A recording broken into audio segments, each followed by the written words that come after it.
വളരെ ഇവിടെ ക്രമീകരിച്ചിരിക്കുന്ന ഈ ക്ലാസിന്റെ ഒടുവിലത്തെ ദിവസത്തിലേക്ക് കടന്നു വരുവാൻ ദൈവം സഹായിക്കും.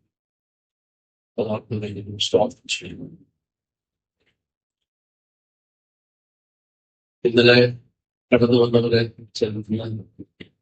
വന്നിട്ടില്ല. എന്നാൽ മറ്റു ചില പുതിയ മുഖങ്ങളെ കൂടെ കാണുവാൻ ദൈവം അവസരം തന്നു. കടന്നു വന്ന എല്ലാ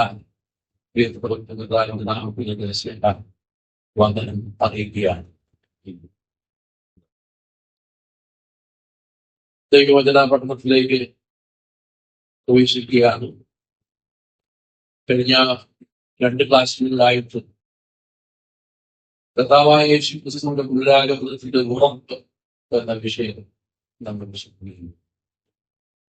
യേശു ക്രിസ്തു തന്നെ പറഞ്ഞു, ഞാൻ വീണ്ടും വരും, ഇതാ ഞാൻ വേഗം വരും.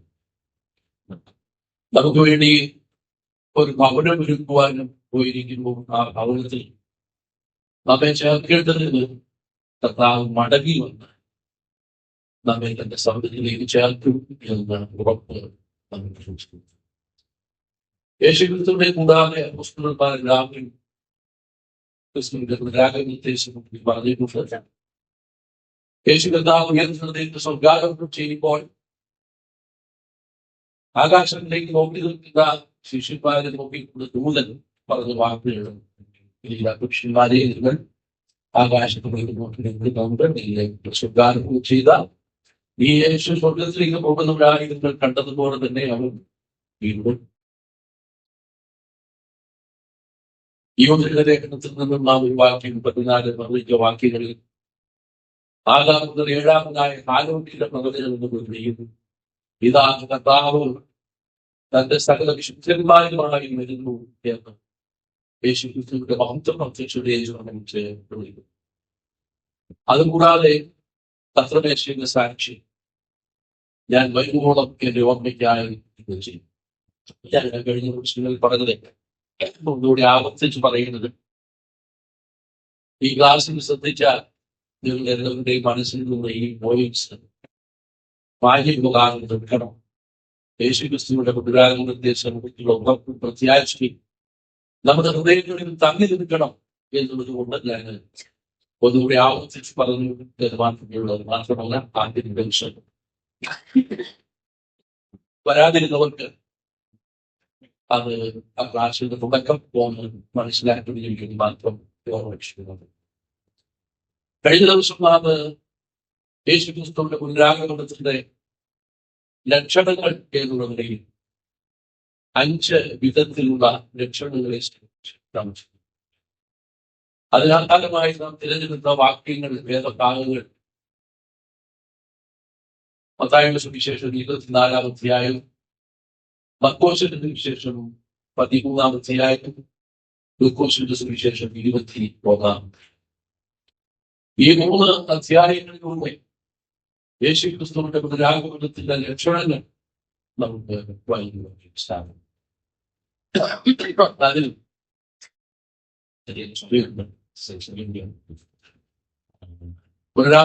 പുനരാഗമനത്തിന്റെ ലക്ഷണങ്ങൾ എന്നുള്ളതിൽ 5 കാര്യങ്ങൾ ഓർമ്മിക്കുകയുണ്ടായി. ഈ പ്രപഞ്ചത്തിന്റെ സ്ഥിതിഗതികൾ നാം പരിശോധിക്കുമ്പോൾ ഈ പ്രപഞ്ചം വലിയ പ്രയാസങ്ങളിലൂടെ, പ്രശ്നങ്ങളിലൂടെ കടന്നുപോയി. ദശാകോണത്തിലുള്ള വായുവിലൂടായി ഭൂമി കൊടുകുട കുട്ടുന്നു, ഇടുക കീറുന്നു, പത്തലെ പോലെ ചാരുക. ഈ പ്രപഞ്ചത്തിൽ വലിയ ലക്ഷ്യങ്ങളുണ്ടാകുന്നു, ആകാശത്തിൽ വലിയ ലക്ഷ്യങ്ങളുണ്ട്. പ്രപഞ്ച ലക്ഷ്യം, രാഷ്ട്രീയ ലക്ഷ്യങ്ങൾ, യുദ്ധങ്ങൾ, ജാതിയോട് നിൽക്കുന്നു, രാജ്യത്തോട്. ഈ നിമിഷങ്ങളിൽ നമുക്കറിയാം ഇസ്രായേൽ ഇറാൻ യുദ്ധം. ഇസ്രായേലിലും ഇറാനിലും തമ്മിൽ യുദ്ധം നടക്കുന്നെങ്കിലും ഗൾഫ് മേഖലകളിലുള്ളവർക്കാണ് ഏറ്റവും വലിയ നാശനഷ്ടങ്ങൾ. ഇറാൻ ആക്രമിക്കുന്നത് മുഴുവൻ US-ന്റെ ബേസിലും എവിടെ ഇതാകുമ്പോഴോ ആ ഗൾഫ് രാജ്യങ്ങളിലൊക്കെ ആക്രമണം അഴിച്ചു ധാരാളം നഷ്ടങ്ങൾ ഉണ്ടായിരുന്നു. അതിന്റെ അനന്തരഫലം ഇന്ന് ലോകത്തിലെ എല്ലാ ഭാഗത്തിലുള്ള ജനങ്ങൾ അനുഭവിച്ചു. നാം മനസ്സിലാക്കണം, ഈ പ്രപഞ്ചത്തിന്റെ ലക്ഷണങ്ങൾ, രാഷ്ട്രീയ ലക്ഷണങ്ങൾ, ധാർമ്മികമായിട്ടുള്ള ഇന്നത്തെ അവസ്ഥ, അധർമ്മം പെരുകുന്നതിനുള്ള അനേകന്റെ സ്നേഹം തടച്ചു പോകും. ദൈവ വ്യവസ്ഥകൾ ലംഘിച്ചുള്ള വിവാഹങ്ങൾ, ദൈവത്തിൽ നാം വായിക്കുന്നത് പോലെ, റോമാലേഖനം 1-ാം അധ്യായത്തിൽ രേഖപ്പെടുത്തിയിരിക്കുന്നത് പോലെ, സെയിം സെക്സ് മാരേജ് ദൈവ മനുഷ്യന് നിയമിച്ച വ്യവസ്ഥകളെ തകിടം മനുഷ്യനോട് അശുദ്ധമായ ജീവിതത്തിന് വേണ്ടി, മ്ലേച്ഛമായ ജീവിതത്തിന് വേണ്ടി മനുഷ്യൻ ആഗ്രഹിക്കുകയും ആഗ്രഹിക്കും ദൈവിക വ്യവസ്ഥകളെ നശിപ്പിച്ചുകൊണ്ട്, ദൈവിക വ്യവസ്ഥകളൊക്കെ അനുലപിച്ചുകൊണ്ട് മനുഷ്യൻ പാപം ചെയ്ത് ദൈവത്തെ കോപിച്ചു ഓർപ്പിച്ചുകൊണ്ടിരിക്കുന്ന രംഗം നമുക്കിന്ന് കാണുവാൻ സാധിക്കും. ധാർമ്മികമായ പ്രശ്നം മാത്രമല്ല, ശാസ്ത്രീയമായ നിലയിൽ രാത്രി ഓർപ്പിക്കുകയുണ്ടായി. നാം ജീവിക്കുന്നത് ഒരു കമ്പ്യൂട്ടർ യുഗത്തിലാണ്, ഡിജിറ്റൽ വിപ്ലവമാണ്. ദൈവത്തിന്റെ വചനത്തിൽ രേഖപ്പെടുത്തിയിരിക്കുന്ന 666 വെളിപ്പാട് പുസ്തകം 11-ാം അധ്യായത്തിൽ രേഖപ്പെടുത്തിയിരിക്കുന്നത് പോലെ അന്ന് ആ നിലയിലേക്ക് ഒരു ആന്റി ക്രൈസ്റ്റ് വെളിപ്പെടുത്തൽ നിലയിലുള്ള സംവിധാനങ്ങൾ ലോകത്തിൽ സജ്ജമാക്കിക്കൊണ്ടിരിക്കുകയാണ്. ആ നിലയിൽ അതിനുള്ള സംവിധാനങ്ങൾ, കണ്ടുപിടുത്തങ്ങൾ, ശാസ്ത്രീയ നേട്ടങ്ങൾ ഉള്ള ഒരു കാലഘട്ടത്തിലാണ് നാം ജീവിക്കുന്നത്. ശാസ്ത്രം അതിന്റെ ഏറ്റവും അത്യുന്നതമായ അവസ്ഥയിൽ എത്തിയിരിക്കുന്നു എന്നുള്ളത് നാം മനസ്സിലാക്കണം. ഇന്ന് സംസാരിക്കുന്ന ഒരു മുദ്രയെ ദൈവാലയത്തിൽ ബന്ധുവാൻ, ആ മുദ്രയെ നമസ്കരിക്കണമെന്ന് ആവശ്യപ്പെടുവാൻ യാതൊരു തടസ്സങ്ങളും ഇല്ല. ആ നിലയിൽ കാര്യങ്ങൾ രോഗിച്ചു കഴിഞ്ഞിരിക്കുകയാണ്. മുമ്പൊക്കെ ആണെങ്കിൽ നമുക്ക് ഈ സംസാരിക്കുന്ന പ്രതിമ എന്നൊക്കെ പറഞ്ഞാൽ നമുക്ക് അല്പം സംശയമോ ഇതൊക്കെ സംഭവിക്കുമോ എന്ന് നമുക്ക് സംശയമുള്ളൂ. എന്നാൽ ഇന്ന് മനുഷ്യന്റെ ബുദ്ധിയെ വെല്ലുന്ന ആർട്ടിഫിഷ്യൽ ഇന്റലിജൻസിന്റെ സഹായത്തോടുകൂടെ ബുദ്ധിപരമായി പ്രവർത്തിക്കുന്ന, ബുദ്ധിപരമായി സംസാരിക്കുന്ന, ബുദ്ധിപരമായി ഏത് ചോദ്യങ്ങൾക്കും മറുപടി കൊടുക്കുവാൻ കഴിയുന്ന റോബോട്ടുകൾ ആർട്ടിഫിഷ്യൽ ഇന്റലിജൻസിന്റെ സഹായത്തോടുകൂടെ വികസിപ്പിച്ചിരിക്കുകയാണ്. ദൈവാലയത്തിൽ ഇരുന്നുകൊണ്ട് ദൈവമെന്നോ പൂജാവിഷയമെന്ന പേരിൽ ഒരു സംസാരിക്കുന്ന പ്രതിജ്ഞയെ ആന്റി ക്രൈസ്റ്റ് നിർത്തും. ആ ആന്റി ക്രൈസ്റ്റിന്റെ പ്രതിജ്ഞയെ നമസ്കരിക്കണം. അതിന്റെ മുദ്ര കൈമേലോ നെറ്റിമേലോ ഉയർത്തുന്നവർക്ക് മാത്രമേ വിൽക്കുവാൻ വാങ്ങുവാനുള്ള അവകാശം ഉണ്ടായിരിക്കുകയുള്ളൂ. ശാസ്ത്രീയമായ നേട്ടങ്ങൾ ഇന്ന് നാം കാണുന്നത് ആന്റി ക്രൈസ്റ്റിലേക്ക് ലോകത്തെ നയിച്ചുകൊണ്ടിരിക്കുന്നതാണ്. ഇത് കഴിഞ്ഞ രാത്രി വിശദമായി ഓർമ്മിക്കുകയുണ്ടായി. മാത്രമല്ല, ഒടുവില പറഞ്ഞ കാര്യം നമുക്ക് ഓർമ്മയുണ്ട് എന്ന് കരുതുന്നു. അത്തി മുതലായ വൃക്ഷങ്ങൾ തളർത്തുമ്പോൾ, അത്തി തളർത്തുക പറയുന്നത് ഇസ്രായേലിന്റെ ഒരു ഗുണം ഉയർച്ചെടുക്കൽ എന്ന് വേണം പറയാം. ഇസ്രായേലിന്റെ പാപം ചെയ്ത് ദൈവത്തിൽ നടന്നുപോയി ബശീരിയെ അവർ തള്ളിക്കളഞ്ഞു. ക്രിസ്തുവിനെ ഞങ്ങൾക്ക് വേണ്ട എന്ന് അവർ പറഞ്ഞു. എന്ന് മാത്രമല്ല, അവരെ ക്രൂശിക്കുക, അവരുടെ രക്തം ഞങ്ങളുടെ പേരും ഞങ്ങളുടെ മക്കളുടെ പേരും വരട്ടെ എന്ന് അവർ ആവശ്യപ്പെട്ടു. 70 റോമൻ ചക്രവർത്തിയായ ടൈറ്റസ് നേതൃത്വത്തിൽ യെരൂശലേം ദൈവാലയം പൂർണ്ണമായി നശിപ്പിക്കപ്പെട്ടു. തനിമേൽ തന്നെ ശേഷിക്കാതെ നശിച്ചു പോകുന്ന കാലം കഴിഞ്ഞു എന്ന് കർത്താവ് പറഞ്ഞ അക്ഷരം പ്രതി ദൈവത്തിന്റെ വചനത്തിന്റെ നിവർത്തി, ദൈവവചനത്തിന്റെ നിസ്തുല്യത മനസ്സിലാക്കാൻ കഴിയും. അവരെ ജനങ്ങൾക്ക് വേണ്ട എന്ന് യഹൂദജനം തള്ളിപ്പറഞ്ഞെങ്കിൽ, ആ വേണ്ട എന്ന് തള്ളിപ്പറഞ്ഞ യഹൂദജനം നിലവിലിരിക്കുമ്പോൾ തന്നെ, ആ തലമുറ മാറ്റപ്പെടുന്നതിന് മുമ്പ് തന്നെ നാം മനസ്സിലാക്കണം, ദൈവത്തിന്റെ മാറ്റമില്ലാത്ത വചനത്തിന്റെ അടിസ്ഥാനത്തിൽ കല്ലിന്മേൽ ശേഷിക്കാതെ യെരൂശലേം ദേവാലയം തകർക്കപ്പെട്ടു. യെരൂശലേമിലെ സകല ജാതികൾക്കും ഭാരമുള്ള കല്ലാക്കി വയ്ക്കും എന്ന് തിരുവനന്തപുരത്തിൽ രേഖപ്പെടുത്തിയിരിക്കുന്നത് പോലെ, ആ നിലയിൽ ഇസ്രായേൽ എന്ന് സകല ജാതികൾക്കും ഭാരമുള്ള ഒരു കല്ലായി നിലനിൽക്കുന്നു എന്നത് നാം മനസ്സിലാക്കും. എന്നാൽ ഞാൻ റോമാലേഖനം 11-ാം അധ്യായം 15-ാം വാക്യത്തെ ആസ്പദമാക്കി പ്രകാരം പറയുകയുണ്ടായി, അവരുടെ വംശം ലോകത്തിന്റെ നിരപ്പിൽ ഹേതുവായെങ്കിൽ അവരുടെ അംഗീകരണം മരിച്ചവരുടെ ഗർഭമല്ലാതെ ഇസ്രായേൽ തിരസ്കരിക്കപ്പെട്ടത് എന്തിനു വേണ്ടിയാണ്? അവരുടെ തിരസ്കരണം, അവരുടെ ഭ്രംശം ലോകത്തിന്റെ നിരപ്പിന് വേണ്ടിയാണ്. ഇസ്രായേലിലും യേശുവിനെ തള്ളിക്കൊണ്ട് അവരെ നിങ്ങൾക്ക് വേണ്ടായിരുന്നു. എന്നാൽ അവരെ കൈക്കൊണ്ട് അവന്റെ നാമത്തിൽ വിശ്വസിക്കുന്ന ഏവർക്കും ദൈവമക്കളാകുവാൻ ദൈവം നമുക്കറിയാം. ദാനിയേൽ പഠിക്കുമ്പോൾ ഒരു 70-ാം ആഴ്ച ഉദ്ദേശം പറയുന്നു. ദാനിയേൽ 9-ാം അധ്യായം. അത് വിശദമാക്കാനുള്ള സമയം ഒരു വിസ്തൃതമായ വിഷയത്തിലേക്കാണ് കൈവച്ചിരിക്കുന്നത്. അതുകൊണ്ട് ഇന്ന് ഞാൻ സംസാരിക്കാൻ ഉദ്ദേശിക്കുന്ന വിഷയം പൂർത്തീകരിക്കണമെങ്കിൽ ആ വിഷയത്തിലേക്ക് പോയാലും അത് പൂർത്തീകരിക്കാൻ കഴിയില്ല. എന്നാൽ ഞാൻ തൊട്ട് പോകാൻ ആഗ്രഹിക്കുന്നു. 70-ാം ആഴ്ച കൊണ്ട് പറയുന്നത് 7 ആഴ്ച കൊണ്ടവും കഴിഞ്ഞിട്ട് ലോകത്തിൽ നടക്കുന്ന ഒരു പ്രത്യേക സംഭവം അവർ രേഖപ്പെടുത്തി. 7 ആഴ്ചവട്ടവും 62 ആഴ്ചവട്ടവും. അപ്പോൾ എത്ര ആഴ്ചവട്ടമായി നമുക്കറിയാം? 69 ആഴ്ചവട്ടമാണ്. 69-ാം ആഴ്ചവട്ടത്തിൽ, അല്ലെങ്കിൽ 59-ാം ആഴ്ചവട്ടത്തിൽ ലോകത്തിൽ നടക്കുന്ന പ്രധാനപ്പെട്ട സംഭവം എന്ന് പറയുന്നത് അഭിഷക്തൻ ക്ഷണിക്കും. അഭിഷക്തൻ ക്ഷണിക്കുന്നു. ആരാണ് ഈ അഭിഷക്തൻ എന്ന് ചോദിച്ചാൽ ബൈബിൾ അറിയാവുന്ന നമുക്ക് എല്ലാവർക്കും അറിയാം. അഭിഷക്തൻ കൂറിലോസ്, ക്രിസ്തു, നമ്മുടെ കർത്താവായ യേശു ക്രിസ്തുവാണ്. ക്രിസ്തു എന്ന വാക്കിന്റെ അർത്ഥം അഭിഷക്തൻ, അനോയിന്റഡ് വൺ, അഭിഷക്തൻ. അപ്പോൾ അഭിഷക്തനായ കർത്താവായ യേശു ക്രിസ്തു അത് തെളിയിക്കുവാൻ പറ്റും വാക്യങ്ങളുണ്ട്.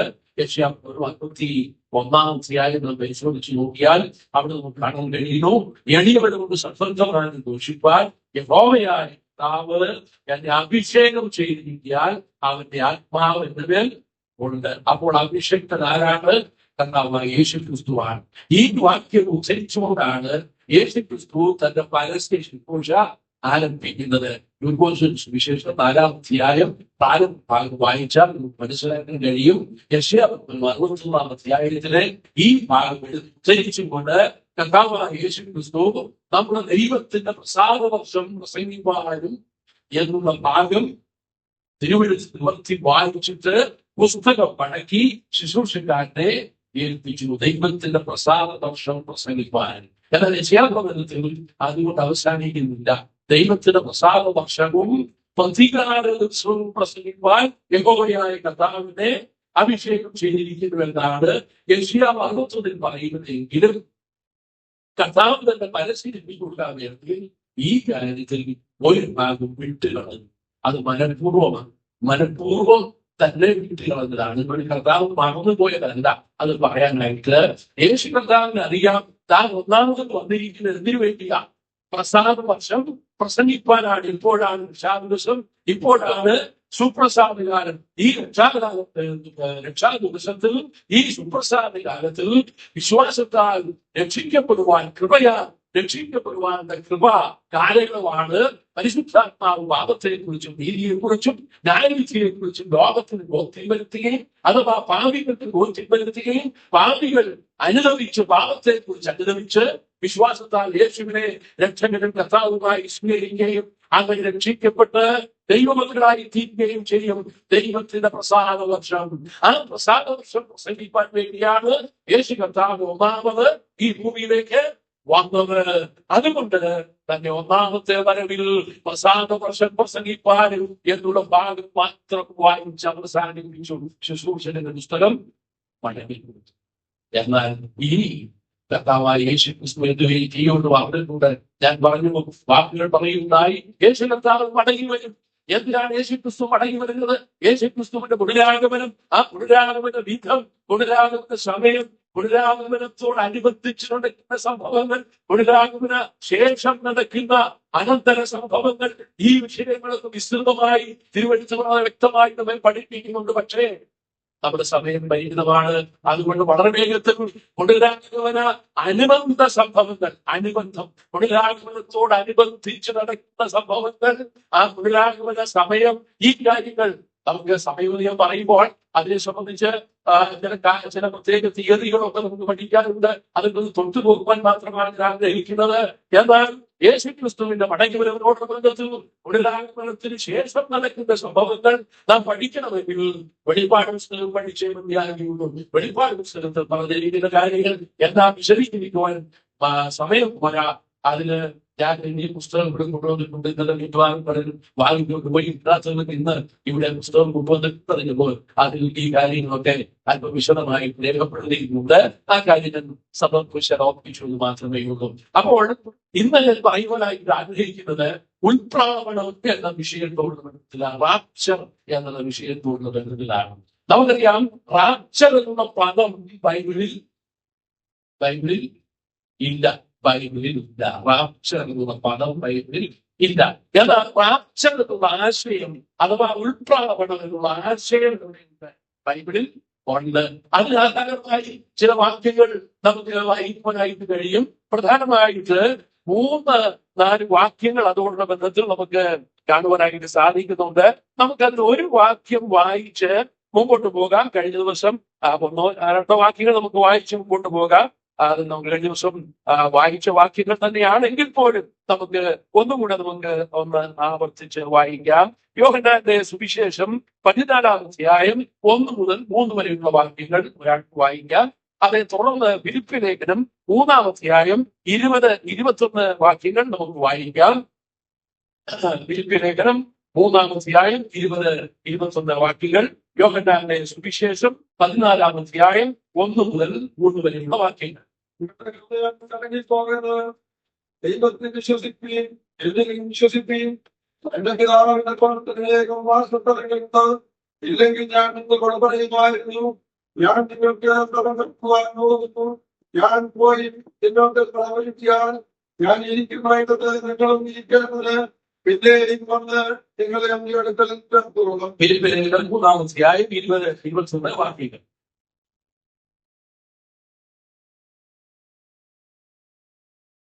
നമ്മുടെ പൗരത്വമോ സ്വർഗത്തിലാകുന്നു. അവിടെ പിതാവായി വരുന്ന നാം കാത്തിരിക്കുന്നു. അവൻ സകലവും തനിക്ക് പെടുത്തുവാൻ കഴിയുന്ന തന്റെ യാതൊരു ശക്തി കൊണ്ട് നമ്മുടെ നാട്ടിലെ ശരീരത്തെ തന്റെ മതത്തോടെ ശരീരത്തോട് അനുരൂപമായി രൂപാന്തരപ്പെടുന്നു. നമുക്ക് വളരെ പരിചിതമായ ചില വാക്യങ്ങളാണ് നാം വായിച്ചു കേട്ടത്. കൂടാതെ ഞാൻ പ്രാരംഭ ദിവസം ഓർപ്പിച്ചതുപോലെ 1-ാം ലേഖനം 4-ാം അധ്യായം 13 മുതൽ 11 വരെയുള്ള വാക്യങ്ങളിലും അതുപോലെ 1 മുതൽ 15-ാം അധ്യായം 50 മുതൽ 58 വരെയുള്ള വാക്യങ്ങളിലും നമുക്ക് യേശു ക്രിസ്തുവിന്റെ പുനരാഗമനത്തെ സംബന്ധിച്ചും ഈ റാപ്ചർ എന്നുള്ള ആശയവും നമുക്ക് അവിടെ കാണുവാനായിട്ട് സാധിക്കുന്നുണ്ട്. ഞാൻ ആ ഭാഗം അല്പം ഒന്ന് വിശദീകരിക്കുവാനായിട്ട് ആഗ്രഹിക്കുകയാണ്. റാപ്ചർ എന്ന പദം ഗുണമായത് അല്ലെങ്കിൽ അത് ആ പദത്തിന്റെ ആ വിഭാഗം പറയുന്നത് റാപ്പിയോ എന്ന ഒരു ലാറ്റിൻ പദമാണ്. റാപ്പിയോ എന്ന ലാറ്റിൻ പദത്തിന്റെ അർത്ഥം ബലമായി പിടിച്ചുകൊണ്ട് പോകുക, ബലമായി തട്ടിയെടുക്കുക, പിടിച്ചുകൊണ്ട് പോവുക എന്ന അർത്ഥമാണ് അതിനുള്ളത്. അത് കൂടാതെ അതിന്റെ ഒരു ഗ്രീക്ക് പദം എന്ന് പറയുന്നത് ഹർപാസോ എന്നാണ്. ഹർപാസ്. ഈ റാപ്പിയോ എന്ന ലാറ്റിൻ പദവും ഹർപാസോ എന്ന് പറയുന്ന ഗ്രീക്ക് പദവും ഇത് നാം വിശദമായി മനസ്സിലാക്കുമ്പോൾ സഭയോടുള്ള ബന്ധത്തിൽ ഉൾപ്രാവണം എന്ന ആശയം വളരെ വ്യക്തമായി നമുക്ക് മനസ്സിലാക്കാൻ കഴിയും. കർത്താവായ യേശുക്രിസ്തുവിന്റെ പുനരാഗമനത്തോടുള്ള ബന്ധത്തിൽ 2 ഘട്ടങ്ങൾ ഉള്ളതായി വേദവ്യാഖ്യാതാക്കൾ വളരെ വ്യക്തമായി രേഖപ്പെടുത്തിയിട്ടുണ്ട്, തെളിയിച്ചിട്ടുണ്ട്. അതിന്റെ 2 ഘട്ടങ്ങൾ എന്ന് പറയുന്നത്, 1-ാം ഘട്ടം എന്ന് പറയുന്നത് റാപ്ചർ അഥവാ ഉൾപ്രാവണം. അതിന് മേഘപ്രത്യക്ഷത എന്നാണ് പറയുന്നത്. മേഘത്തിൽ വെളിപ്പെടുന്ന കർത്താവ്, മേഘപ്രത്യക്ഷത. 2-ാമത്തേത് ഗ്ലോറിയസ് അപ്പിയറൻസ് അഥവാ മഹത്വ പ്രത്യക്ഷത. 2-ാം ഘട്ടം എന്ന് പറയുന്നത് മഹത്വ പ്രത്യക്ഷത എന്നാണ്. അപ്പോൾ ഈ 2 ഘട്ടങ്ങളും വ്യവച്ഛേദിച്ച് മനസ്സിലാക്കിയെങ്കിൽ മാത്രമേ നമുക്ക് ഇന്നോടനുബന്ധിച്ച് നടക്കുന്ന യേശുക്രിസ്തുവിന്റെ പുനരാഗമനത്തോടനുബന്ധിച്ച് നടക്കുന്ന സംഭവങ്ങളും അനുബന്ധ സംഭവങ്ങളും നമുക്ക് ശരിയായ രീതിയിൽ മനസ്സിലാക്കുവാനായിട്ട് സാധിക്കുകയുള്ളൂ. അപ്പോൾ റാപ്ചർ എന്ന് പറയുന്നത് 1-ാം ഘട്ടവും ഗ്ലോറിയസ് അപ്പിയറൻസ് അഥവാ മഹത്വ പ്രത്യക്ഷത എന്ന് പറയുന്നത് യേശുക്രിസ്തുവിന്റെ പുനരാഗമനത്തിന്റെ രണ്ടാം ഘട്ടവുമാണ്. അതെങ്ങനെ നമുക്ക് കൂടുതൽ വ്യക്തമായി മനസ്സിലാക്കാമെന്ന് ചോദിച്ചാൽ, ഉൾപ്രാവണത്തോടുള്ള ബന്ധത്തിലും മഹത്വ പ്രത്യക്ഷതയോടുള്ള ബന്ധത്തിലും നാം മനസ്സിലാക്കേണ്ട ചില ആശയങ്ങൾ ഞാൻ ഇന്ന് പറയുവാനായിട്ട് ആഗ്രഹിക്കുകയാണ്. ഒന്ന്, ഉൾപ്രാവണം. അത് തമ്മിലുള്ള വ്യത്യാസമാണ് ഞാൻ പറയുവാനായിട്ട് ആഗ്രഹിക്കുന്നത്. ഉൾപ്രാവണത്തിൽ എന്ത് സംഭവിക്കും, മഹത്വ പ്രത്യക്ഷത്തിൽ എന്ത് സംഭവിക്കും? ഉൾപ്രാവണം ആർക്ക് വേണ്ടി, മഹത്വ പ്രത്യക്ഷത ആർക്ക് വേണ്ടി? ഇത് നാം മനസ്സിലാക്കുമ്പോൾ ഉൾപ്രാവണവും മഹത്വ പ്രത്യക്ഷതയും യേശുക്രിസ്തുവിന്റെ പുനരാഗമനത്തിന്റെ രണ്ട് ഘട്ടങ്ങളാണ് എന്ന് നമുക്ക് വ്യക്തമായി മനസ്സിലാക്കാൻ കഴിയും. നമുക്കൊന്ന് നോക്കാം. ഉൾപ്രാവണം എന്ന് പറയുമ്പോൾ അത് ആർക്ക് വേണ്ടിയാണ്? ദൈവത്തിന്റെ വചനം പറയുന്നു, വളരെ വ്യക്തമായി പറയുന്നു, കർത്താവുകാൻ ഗംഭീരനാദത്തോടും പ്രധാനത്തിന്റെ ശബ്ദത്തോടും ദൈവത്തിന്റെ ഗാനത്തോടും കൂടെ സ്വർഗത്തിൽ നിന്ന് ഇറങ്ങി വരും. അപ്പോൾ എന്ത് സംഭവിക്കും? ക്രിസ്തുവിൽ മരിച്ചവർ മുമ്പേ ഉയർത്തുന്നവർക്കും പിന്നെ ജീവനോട് ശേഷിക്കുന്നതാണ് രൂപാന്തരപ്പെട്ട് അവർ എതിരേൽപ്പാൻ മേഘങ്ങളിൽ എടുക്കപ്പെടും. കോട്ടം എടുക്കപ്പെടും. അപ്പാസവനുള്ള പദം അവിടെ വരുന്നുണ്ട്. ഗ്രീക്ക് ഭാഷയിൽ നമുക്ക് മനസ്സിലാക്കാൻ കഴിയും. ഈ പദം മറ്റു ചില സ്ഥലങ്ങളിലും ആവർത്തിച്ചു പറയുന്നുണ്ട്. അതിന് ആധാരമായിട്ട് വായിക്കേണ്ട ഒരു 12 ഉദാഹരണങ്ങൾ പറയുവാൻ വേണ്ടി ആ ഭാഗങ്ങൾ ഓർപ്പിക്കുന്നു മാത്രമേ ഉള്ളൂ. ഒന്ന്, പ്രവർത്തിയുടെ പുസ്തകം 8-ാം അധ്യായം 39-ാം വാക്യം.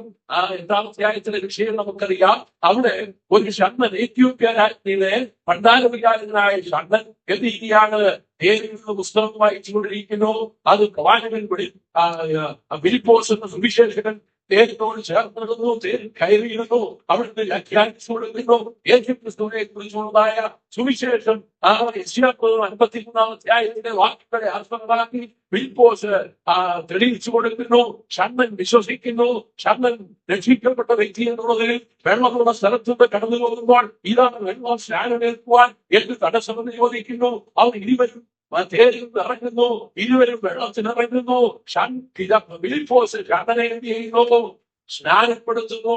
നീ വിശ്വസിക്കുന്നുവെങ്കിൽ പൂർണ്ണ ഹൃദയത്തോടെ വിശ്വസിക്കുന്നെങ്കിൽ ആകാമെന്നുള്ള ആ വാക്യത്തിന്റെ അടിസ്ഥാനത്തിൽ ഇതാ ഫിലിപ്പോസിനെ ഷണ്ഡൻ സ്നാനപ്പെടുത്തുന്നു. സ്നാനം കഴിഞ്ഞപ്പോൾ പിന്നാലെ കാണുന്നില്ല, ഫിലിപ്പോസിനെ കാണുന്നില്ല. എന്താ സംഭവിച്ചത്?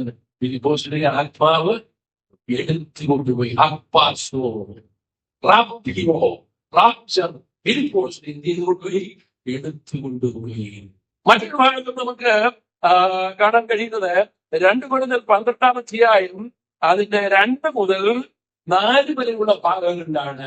2 കൊരിന്ത്യർ 12-ാം അധ്യായം 2 മുതൽ 4 വരെയുള്ള വാക്യങ്ങളിൽ അവിടുത്തെ സംഭവം എങ്ങനെയാണ്? പൗലോസ് അപ്പോസ്തലൻ എന്ത് ചെയ്യുന്നു? മൂന്നാം സ്വർഗത്തോളം എടുക്കപ്പെട്ടു. അപ്പാസോ എന്നുള്ള പദം എവിടെയും വരുന്നുണ്ട്. പൗലോസ് അപ്പോസ്തലൻ എടുക്കപ്പെട്ടതിനോടുള്ള ബന്ധത്തിൽ നമുക്ക് കാണുവാനായിട്ട് സാധിക്കുന്നുണ്ട്. മറ്റൊരു സന്ദർഭം നമുക്ക് ഓർക്കാൻ കഴിയും. യോഹന്നാൻ അപ്പോസ്തലൻ പത്മോസ് ദ്വീപിൽ വെച്ച് ദർശനം കാണുകയാണ്. വെളിപ്പാട്, ആ യേശുക്രിസ്തുവിന്റെ വെളിപ്പാട് ദർശിക്കുകയാണ്. 4-ാം അധ്യായം 1-ാം വാക്യത്തിലേക്ക് കടന്നു വരുമ്പോൾ കാഹളത്തിനൊത്ത ഒരു മഹാനാദം കേൾക്കുന്നു. ഇവിടെ കയറി വരിക എന്നുള്ള ആ ശബ്ദം കേൾക്കുന്നു. ആ ശബ്ദത്തിൽ യോഹന്നാൻ അപ്പോസ്തലൻ എവിടേക്ക് കയറി പോകുന്നു? സ്വർഗത്തിലേക്ക് കയറി പോകുന്നു. എടുക്കപ്പെട്ടു. യോഹന്നാൻ അപ്പോസ്തലൻ എവിടേക്ക് എടുക്കപ്പെട്ടു? സ്വർഗത്തിലേക്ക് എടുക്കപ്പെട്ടു. പ്രിയപ്പെട്ടവരെ, അതുകൊണ്ട് റാപ്ചർ എന്നുള്ള പദം ബൈബിളിൽ ഇല്ലെങ്കിലും ആ ആശയം വളരെ വ്യക്തമായി ബൈബിളിൽ പറഞ്ഞിട്ടുണ്ട്. നാം ഏവരും കാത്തിരിക്കുന്ന ഒരു അനുഗ്രഹിക്കപ്പെട്ട കാര്യം എന്ന് പറയുന്നത് നമ്മുടെ കർത്താവായ യേശുക്രിസ്തുവിന്റെ പുനരാഗമനമാണ്. യേശുക്രിസ്തുവിന്റെ വരവിങ്കൽ എന്ത് സംഭവിക്കും? തന്റെ വിശുദ്ധന്മാർ തന്റെ സമുദ്രത്തിലേക്ക് എടുക്കപ്പെട്ടു. നമുക്ക് ലഭിച്ചിരിക്കുന്ന പ്രത്യാശ വളരെ അനുഗ്രഹിക്കപ്പെട്ട പ്രത്യാശ. ഈ പ്രത്യാശയെ സംബന്ധിച്ച് പറയുമ്പോൾ നമുക്ക് ചില പ്രത്യേക വേദികളിൽ ഈ പ്രത്യാശയെ സംബന്ധിച്ച് നമുക്ക് അതിൻ്റെതായ കൂടുതൽ ആഴത്തിലേക്ക് നമുക്ക് ലഭിച്ചിരിക്കുന്ന പ്രത്യാശയെ സംബന്ധിച്ച് കൂടുതൽ ആഴത്തിലേക്ക് ഇറങ്ങി ആ പ്രത്യാശയെ കുറിച്ച് മനസ്സിലാക്കുവാനായി സാധിക്കും. ചില വാക്യങ്ങൾ ഒന്ന് വായിച്ചു കഴിഞ്ഞാൽ നമ്മുടെ പ്രത്യാശയെ സംബന്ധിച്ച് തിരുവചനത്തിൽ രേഖപ്പെടുത്തിയിരിക്കുന്ന ആ പ്രത്യാശയുടെ സവിശേഷതകൾ നമുക്ക് മനസ്സിലാക്കാൻ കഴിയും. ഒന്നാമത് ഈ പ്രത്യാശയെ സംബന്ധിച്ച് പറയുന്നത് തീമോസിന്റെ ലേഖനം 2-ാം അധ്യായം 11-ാം വാക്യമാണ്. ആ വായിക്കുന്നത് തീത്തോസ് ചാപ്റ്റർ 2 വേഴ്സ് 11. തീത്തോസിന്റെ ലേഖനം 2-ാം അധ്യായം 11-ാം വാക്യം പേര് വായിക്കാം. ആ. നാം ഭാഗ്യകരമായ പ്രത്യാശയ്ക്കായി മഹാദൈവവും നമ്മുടെ കർത്താവുമായ യേശു ക്രിസ്തുവിന്റെ പ്രത്യക്ഷതയ്ക്കായിട്ടും കാത്തുകൊണ്ട് അവിടെ നാമായിരിക്കുന്നു. ഈ പ്രത്യാശയുടെ സവിശേഷത പറയുന്നു, ഭാഗ്യകരമായ പ്രത്യാശ. Blessed hope. നമുക്ക് ലഭിച്ചിരിക്കുന്ന പ്രത്യാശ എന്ന് പറയുന്നത് ഏറ്റവും അനുഗ്രഹിക്കപ്പെട്ട ഒരു ഭാഗ്യകരമായ പ്രത്യാശയാണ്. പ്രിയപ്പെട്ടവരെ, ആ ഭാഗ്യകരമായ പ്രത്യാശ എന്ന് പറയുന്നത് മഹാദൈവവും നമ്മുടെ കർത്താവുമായ യേശു ക്രിസ്തുവിന്റെ പ്രത്യക്ഷതയ്ക്കായിട്ട് കാത്തുകൊണ്ട് നാം എങ്ങനെയായിരിക്കണം എന്ന് വളരെ കണ്ടെത്തിയിട്ടുണ്ട്. എത്ര വിശുദ്ധ ജീവനവും ഭക്തിയും ഉള്ളവരായിരിക്കണം എന്ന് തിരുവനന്തപുരം നമ്മെ ഓർമ്മിക്കുന്നു. നമ്മുടെ പ്രത്യാശ എന്ന് പറയുന്നത് ഭാഗ്യകരമായ പ്രത്യാശയാണ്. പിന്നെ നമുക്ക് നോക്കാം, മുമ്പോട്ട് പോകാം. ആ പ്രത്യാശയെ സംബന്ധിച്ച് 1 പത്രോസ് 1-ാം അധ്യായം 3-ാം വാക്യം എന്നാണ് പറയുന്നത്. First Peter chapter 1:3. പിതാവായ ദൈവത്തിന്റെ സ്തോത്രം. അവൻ ഭരിച്ചവരെ തന്റെ കരുണാധിക്യ പ്രകാരം നമ്മെ ജീവനുള്ള പ്രത്യാശയ്ക്കായി ദൈവത്തിന് സ്തോത്രം. നമ്മുടെ പ്രത്യാശ ഭാഗ്യകരമാണ് എന്ന് മാത്രമല്ല, നമ്മുടെ പ്രത്യാശ ജീവനുള്ളതാണ്. Living hope. അത് ജീവിക്കുന്ന പ്രത്യാശയാണ്, ജീവിപ്പിക്കുന്ന പ്രത്യാശയാണ് എന്നുള്ളതാണ് അവിടെ നമുക്ക് ഗ്രഹിക്കാൻ കഴിയുന്നത്. മറ്റൊരു വാക്യം നമുക്ക് നോക്കാം. കൊലോസ്യർ 1-ാം അധ്യായം 27-ാമത്തെ വാക്യം. കൊലോസ്യർ chapter 1:27.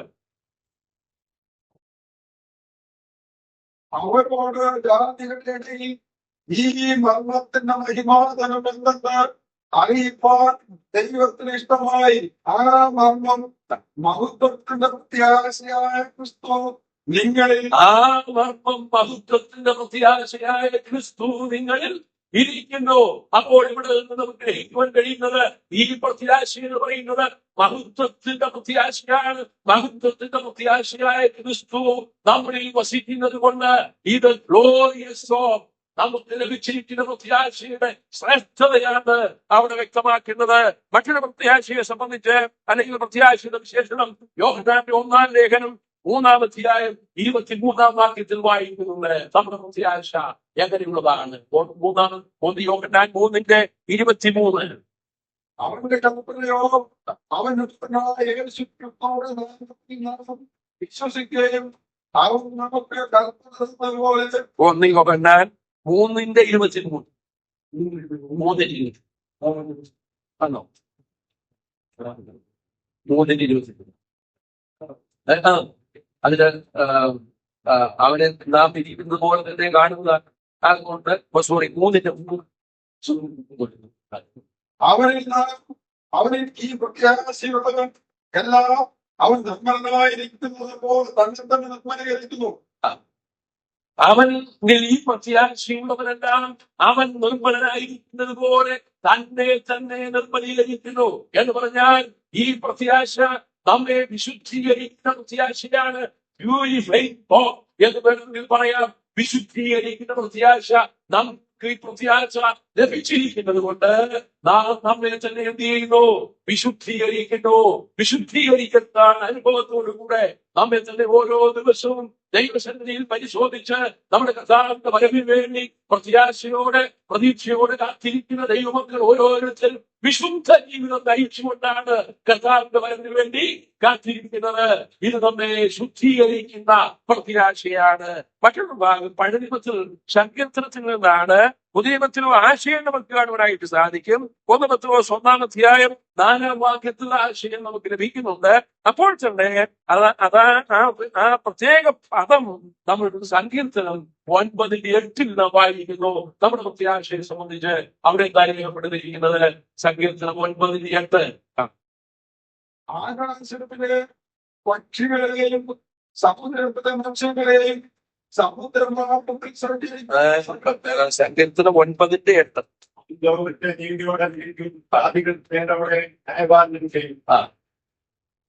ഭംഗമില്ലാത്ത പ്രത്യാശ, സാധ്യതകളുടെ പ്രത്യാശയ്ക്ക് ഭംഗം വരുന്നില്ല. നിർവാഹപ്പെട്ടിട്ടുണ്ട്. കഴിയും. ഇല്ലെങ്കിൽ നമുക്ക് 1 കൂടി ഒന്ന് വായിച്ച് 15 സോറി അപ്പൊ എന്തിനെ ഇതിലേക്ക് പറഞ്ഞു പോകുകയില്ല, ആദ്യത്തെ പ്രത്യാശയ്ക്ക് പങ്കുവലിയില്ല. ഇങ്ങനെ പെട്ടെന്ന് നോക്കിപ്പോ 8 കണ്ടുകൊണ്ടോ 18 സാധിക്കുന്ന പ്രത്യാശയ്ക്ക് ഭംഗം വരുന്നില്ല. അപ്പോൾ പ്രത്യാശ എന്ന് പറയുന്നത് അതിന്റെ സവിശേഷത നാം പഠിക്കുമ്പോൾ ഇങ്ങനെ ഭാഗ്യകരമായ പ്രത്യാശയാണ്, അത് ജീവനുള്ള പ്രത്യാശയാണ്, അത് ഭംഗമില്ലാത്ത പ്രത്യാശയാണ്, അത് മഹത്വകരമായതാണ്, നമ്മെ വിശുദ്ധീകരിക്കുന്നതാണ്. ഇങ്ങനെ പ്രത്യാശയുടെ സവിശേഷതകൾ നമുക്ക് കാണുവാനായിട്ട് സാധിക്കും. ഉൽപ്രാപണത്തോടുള്ള ബന്ധത്തിൽ ഞാൻ പറഞ്ഞു വരുന്നത്, ഒന്നാമത് ഉൽപ്രാപണം എന്ന് പറയുന്നത് ആർക്കു വേണ്ടിയാണ്? അത് സഭയ്ക്ക് വേണ്ടിയാണ്. എന്നാൽ മഹത്വ പ്രത്യക്ഷത, ഗ്ലോറിയസ് അപ്പിയറൻസ് എന്ന് പറയുന്നത് ആർക്കു വേണ്ടിയാണ്?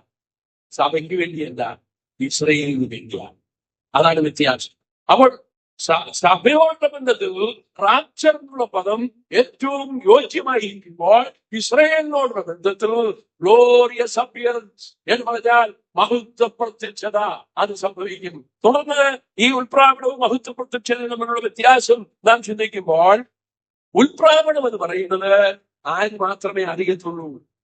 സഭ മാത്രമേ അറിയത്തുള്ളൂ. സഭ എടുക്കപ്പെടുമ്പോൾ അതിൻ്റെതായ ചില പ്രത്യേക സംഭവങ്ങളൊക്കെ ഇവിടെ ഉണ്ടാകും, അത് വേറെ വിഷയം.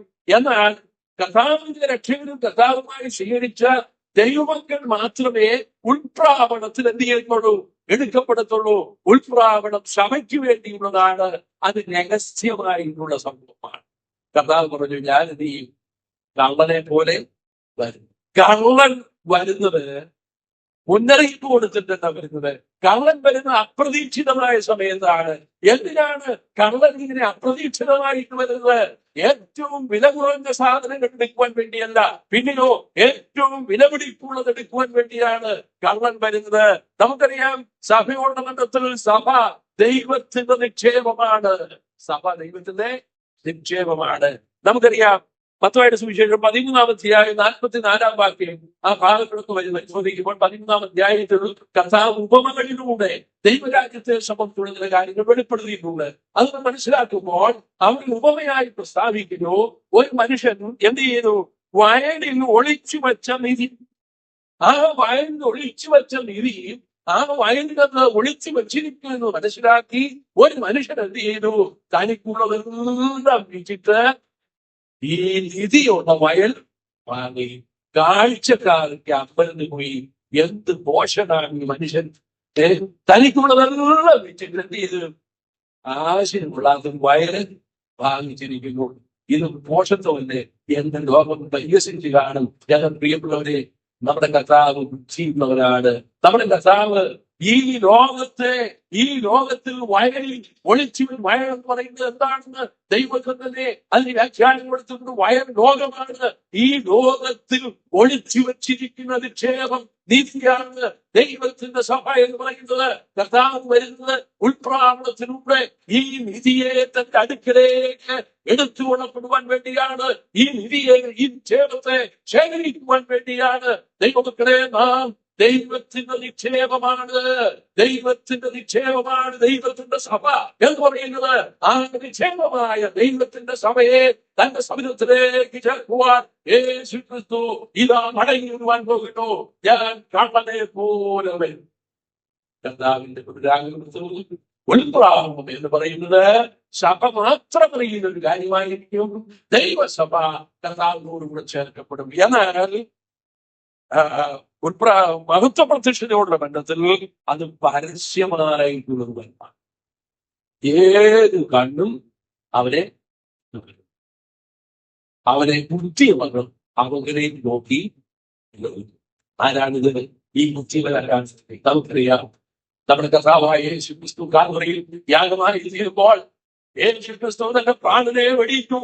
പിതാവേ, എന്റെ ആത്മാവിനെ, എന്റെ പ്രാണനെ ഞാൻ തൃക്കൈയിൽ ഏൽപ്പിക്കുന്നു എന്ന് പറഞ്ഞ് യേശു കർത്താവ് ക്രൂശിൽ മരിച്ചു. അപ്പോൾ തന്നെ ഒരു പടയാളി എന്നറിയാമോ? തന്റെ കുന്തമെടുത്ത് വിലാപ്പുറത്ത് കുത്തി, ആ വിലാപ്പുറത്ത് നിന്ന് രക്തവും വെള്ളവും പുറം. ഇത് കണ്ടിരുന്നത് ഒരു ശതാധിപൻ.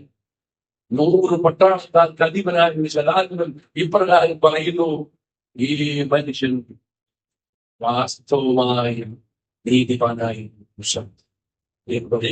ബുദ്ധിവന്തിനെയും അന്ന് ദേശത്തിന്റെ കർത്താവിനെ അറിവിരുന്നുവെങ്കിലും ഘോഷിക്കുകയില്ലായിരുന്നു.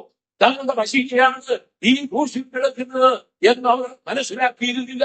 യേശു കർത്താവിനെ ഘോഷിക്കുമ്പോൾ ആ കുന്തം വിലാപ്പത്തിൽ കുത്തിയിറക്കിയപ്പോൾ പ്രിയപ്പെട്ടവരെ, ഒരു കാര്യം, ഒരു പ്രവചനം നിവർത്തിയാക്കപ്പെടണം. നമ്മുടെ കർത്താവായ യേശു ക്രിസ്തുവിന്റെ മഹത്വ പ്രത്യക്ഷതയിൽ ഇസ്രായേലിന് വേണ്ടി കർത്താവ് മടങ്ങി വരുമ്പോൾ പുനരാഗമനത്തിന്റെ 2ാമത്തെ ഘട്ടത്തിൽ എന്ത് സംഭവിക്കും?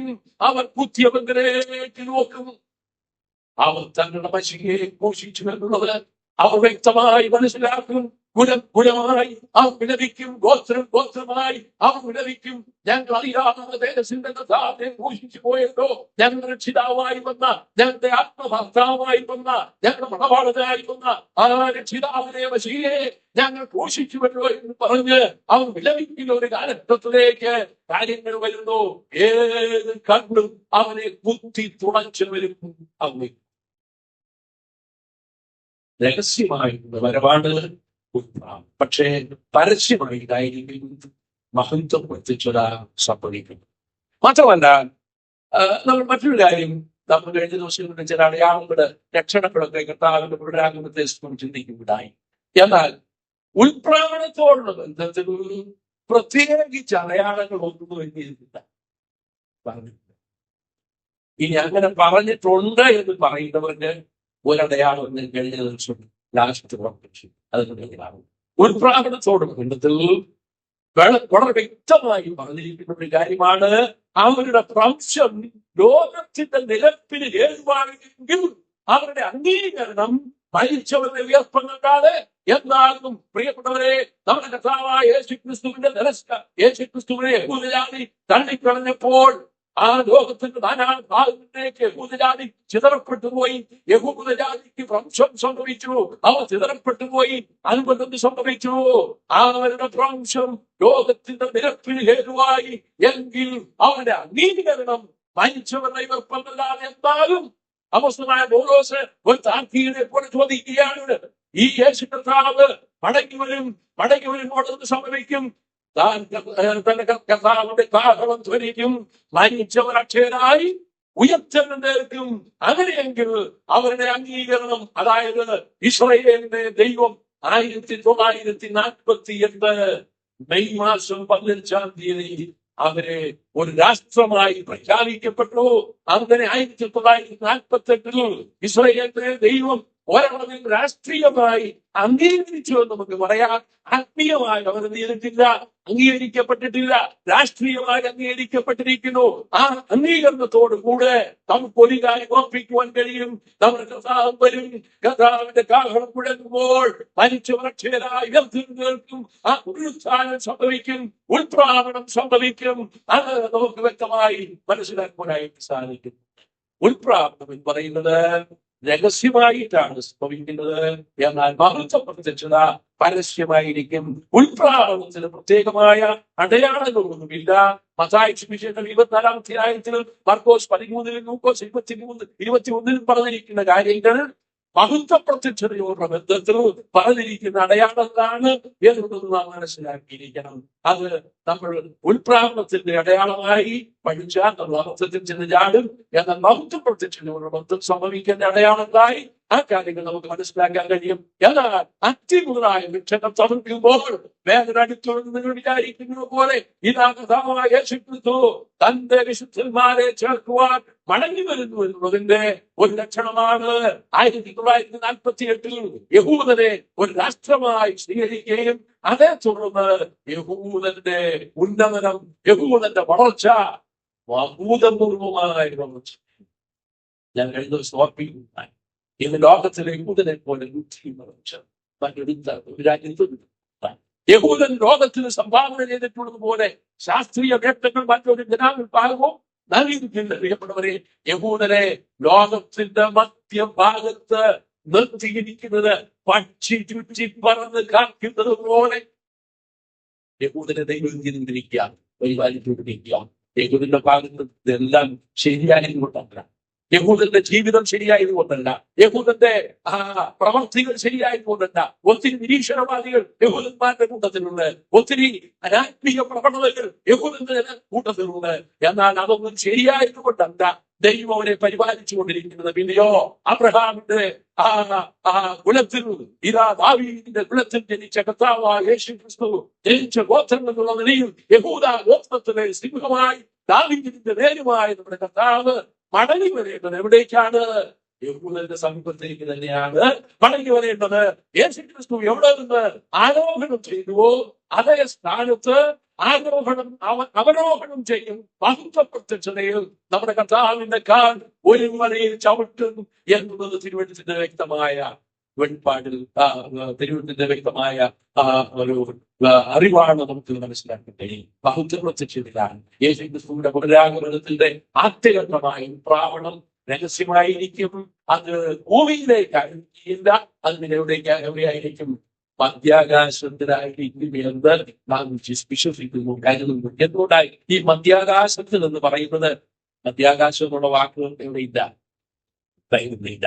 എന്നാൽ ഒരു കാര്യം നമുക്ക് മനസ്സിലാക്കാൻ കഴിയും. കർത്താവ് തന്റെ ഗംഭീരനാമത്തോടും പ്രധാനമന്ത്രി ശബ്ദത്തോടും ദൈവത്തിന്റെ കാരണത്തോടും കൂടെ സ്വർഗത്തിൽ നിന്ന് ഇറങ്ങി വരും.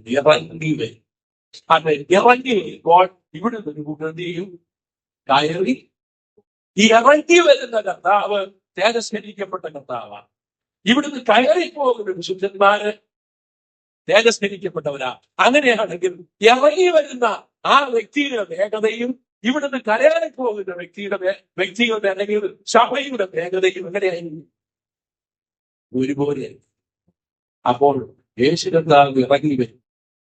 അതിനെക്കുറിച്ച് വേറെ വ്യാഖ്യാതാക്കൾ ഇപ്രകാരം പറയുന്നുണ്ട്: ഈ അന്തരീക്ഷത്തിൽ നിന്ന് ആയർ എന്നും ഈഥർ എന്നും രണ്ട് തലങ്ങളുണ്ട് എന്ന് ശാസ്ത്രീയമായി തെളിയിക്കപ്പെട്ടുള്ള ആയർ എന്നും ഈഥർ എന്നും. അതായത് ആകാശം എന്ന് പറയുന്ന ഭാഗത്തിന്റെ അതിൽ എന്ന് പറയുന്ന ആയറാണ്, അതിന് മുകളിലുള്ള ഭാഗമാണ് ഈഥർ എന്ന് പറയുന്നത്. അങ്ങനെയാണെങ്കിൽ കർത്താവായ യേശുക്രിസ്തു മടങ്ങി വരുമ്പോൾ യേശുക്രിസ്തു തന്റെ വിശുദ്ധന്മാരെ സാത്താന്റെ കോട്ടയിൽ നിന്ന് ദുഷ്ടൻ വാഴുന്ന സകല ലോകവും എന്തിരിക്കുന്നു? ദുഷ്ടന്റെ അധീനതയിൽ കിടക്കുന്നു. ഈ ദുഷ്ടന്റെ അധീനതയിൽ കിടക്കുന്ന നമ്മുടെ തന്റെ വിശുദ്ധ സഭയെ കർത്താവ് താൻ സ്വന്തം രക്തത്താൽ സമ്പാദിച്ച തന്റെ വിശുദ്ധ സഭയെ പിടിച്ചെടുത്തുകൊണ്ട് പോകുവാൻ, ശക്തിയായി ബലമായി പിശാചിന്റെ കയ്യിൽ നിന്ന് പിടിച്ചെടുത്തു കൊണ്ടുപോകുവാൻ, പാപത്തിന്റെ സാന്നിധ്യത്തിൽ നിന്ന് സമ്പൂർണമായി വിടുവിക്കുവാൻ കർത്താവ് ഇറങ്ങി വരും. ആയർ വരെയും ഇറങ്ങി വരും എന്ന് പറഞ്ഞാൽ നമ്മുടെ കർത്താവായ യേശു ക്രിസ്തു ഇറങ്ങി വന്ന് സഭയെ തന്റെ സമിതത്തിലേക്ക് ചേർക്കുന്ന അനുഗ്രഹിക്കപ്പെട്ട നിമിഷങ്ങൾ നമുക്ക് പ്രത്യാശയോടെ കാത്തിരിക്കുവാൻ കഴിയും. അപ്പോൾ സഭയ്ക്ക് ഉൾപ്രാവണത്തോടുകൂടി പ്രത്യേക അടയാളങ്ങളില്ല. അതേസമയം മഹത്വ പ്രത്യക്ഷതയ്ക്കുള്ള അടയാളങ്ങൾ ഞാൻ ഓർപ്പിക്കുകയുണ്ടായി. കർത്താവായ യേശു ക്രിസ്തുവിന്റെ മടങ്ങി വരവ്, അതായത് ഉൾപ്രാവണത്തോടുള്ള ബന്ധത്തിൽ ഒരു വാക്യം ഒന്ന് വായിക്കുമോ? 1 തെസ്സലോനിക്കർ 5-ാം അധ്യായം 2-ാം വാക്യം. 1 Thessalonians chapter 5 verse 2. 1 തെസ്സലോനിക്കർ 5:2.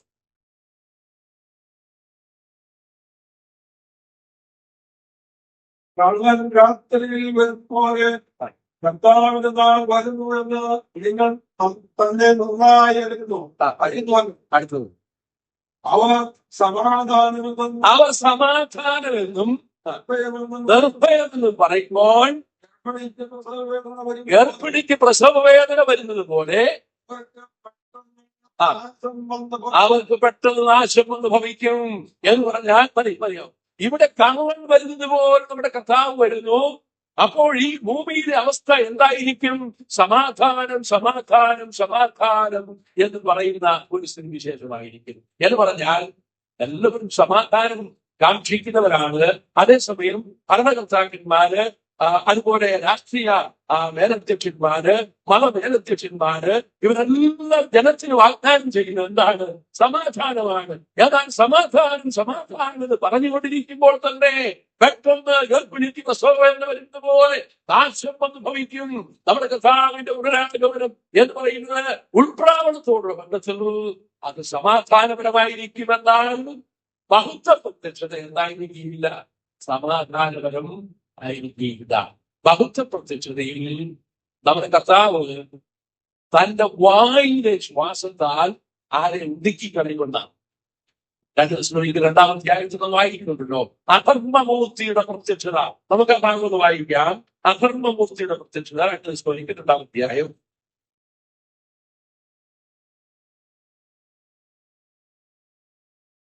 ആരും ഏത് വിധേനയും നിങ്ങളെ ശ്രദ്ധിക്കരുത്.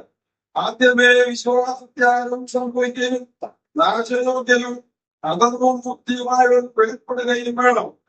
അവൻ ദൈവാലയത്തിനുള്ളതുകൊണ്ട് ദൈവം തടിച്ച ദൈവമെന്നോ പൂജാവിഷയമെന്നോ പേരുള്ള സകലത്തിനും ഇത് തന്നെത്താൻ എതിരാളിയത്രേ. നിങ്ങളോടുകൂടെ ഇരിക്കുമ്പോൾ തന്നെ ഞാൻ നിങ്ങളോട് പറഞ്ഞെന്ന് ഓർക്കുന്നതയോ? അവൻ സമയത്തിന് മുമ്പേ വെളിപ്പെടാതിരിക്കേണ്ടത് ഇപ്പോൾ തടുക്കുന്നത് എന്തെന്ന് നിങ്ങൾ അറിയുന്നു. അധർമ്മത്തിന്റെ മർമ്മം ഇപ്പോഴേ വ്യാപരിക്കുന്നു. ഇതുവരെ തടുക്കുന്നത് വഴിയിടുന്നത് നീ ഇപ്പോൾ മാത്രമേ. അപ്പോൾ വെളിപ്പെട്ടു വരും. അപ്പോൾ അധർമ്മമൂർത്തി വെളിപ്പെട്ടു വരും. ഇവിടെ നാം മനസ്സിലാക്കേണ്ട ഒരു കാര്യം എന്ന് പറയുന്നത്, ആ ആന്റി ക്രൈസ്റ്റിനെ എന്ത് ചെയ്യുന്ന അവന്റെ വായിലെ ശ്വാസത്താൽ ഒടുക്കിക്കളയുന്ന താഴെ വാക്യത്തിൽ വായിക്കുന്നുണ്ട്. അപ്പോൾ അധർമ്മമൂർത്തി വെളിപ്പെട്ടു വരും. അവനെ കർത്താവായ യേശു തന്റെ വായിലെ ശ്വാസത്താൽ ഒടുക്കി തന്റെ പ്രത്യക്ഷതയുടെ പ്രഭാവത്താൽ നശിപ്പിക്കും. ഇവിടെ ആന്റി ക്രൈസ്റ്റുമായിട്ടുള്ള ഒരു വലിയ യുദ്ധം തന്നെ മഹത്വ പ്രത്യക്ഷതയിൽ നടക്കുവാൻ പോകുക. കർത്താവായ യേശു ക്രിസ്തു തന്റെ വായിലെ ശ്വാസത്താൽ ആ ആന്റി ക്രൈസ്റ്റിനെയും കള്ളപ്രവാചകനെയും ഒടുക്കിക്കളയും. സമാധാനമില്ലാത്ത ഒരു അന്തരീക്ഷമായിരിക്കും അത് സംഭവിക്കുന്നത് എന്ന് നമുക്ക് മനസ്സിലാക്കുവാൻ സാധിക്കും. ഇനി ഉൾപ്രാവണ സമയം എന്നുള്ള നിലയിൽ നമുക്കറിയാം, കർത്താവ് പറഞ്ഞു, കർത്താവിന് നാടുനാഴി ആർക്കും വെളിപ്പെടുത്തിയിട്ടില്ല, അതാരും അറിയുന്നില്ല എന്ന് പറയുന്ന ഈ ഉൾപ്രാവണത്തോടുള്ള ബന്ധത്തില് ചില ആശയങ്ങൾ വേദവ്യാഖ്യാതാക്കൾ വെളിപ്പെടുത്തി.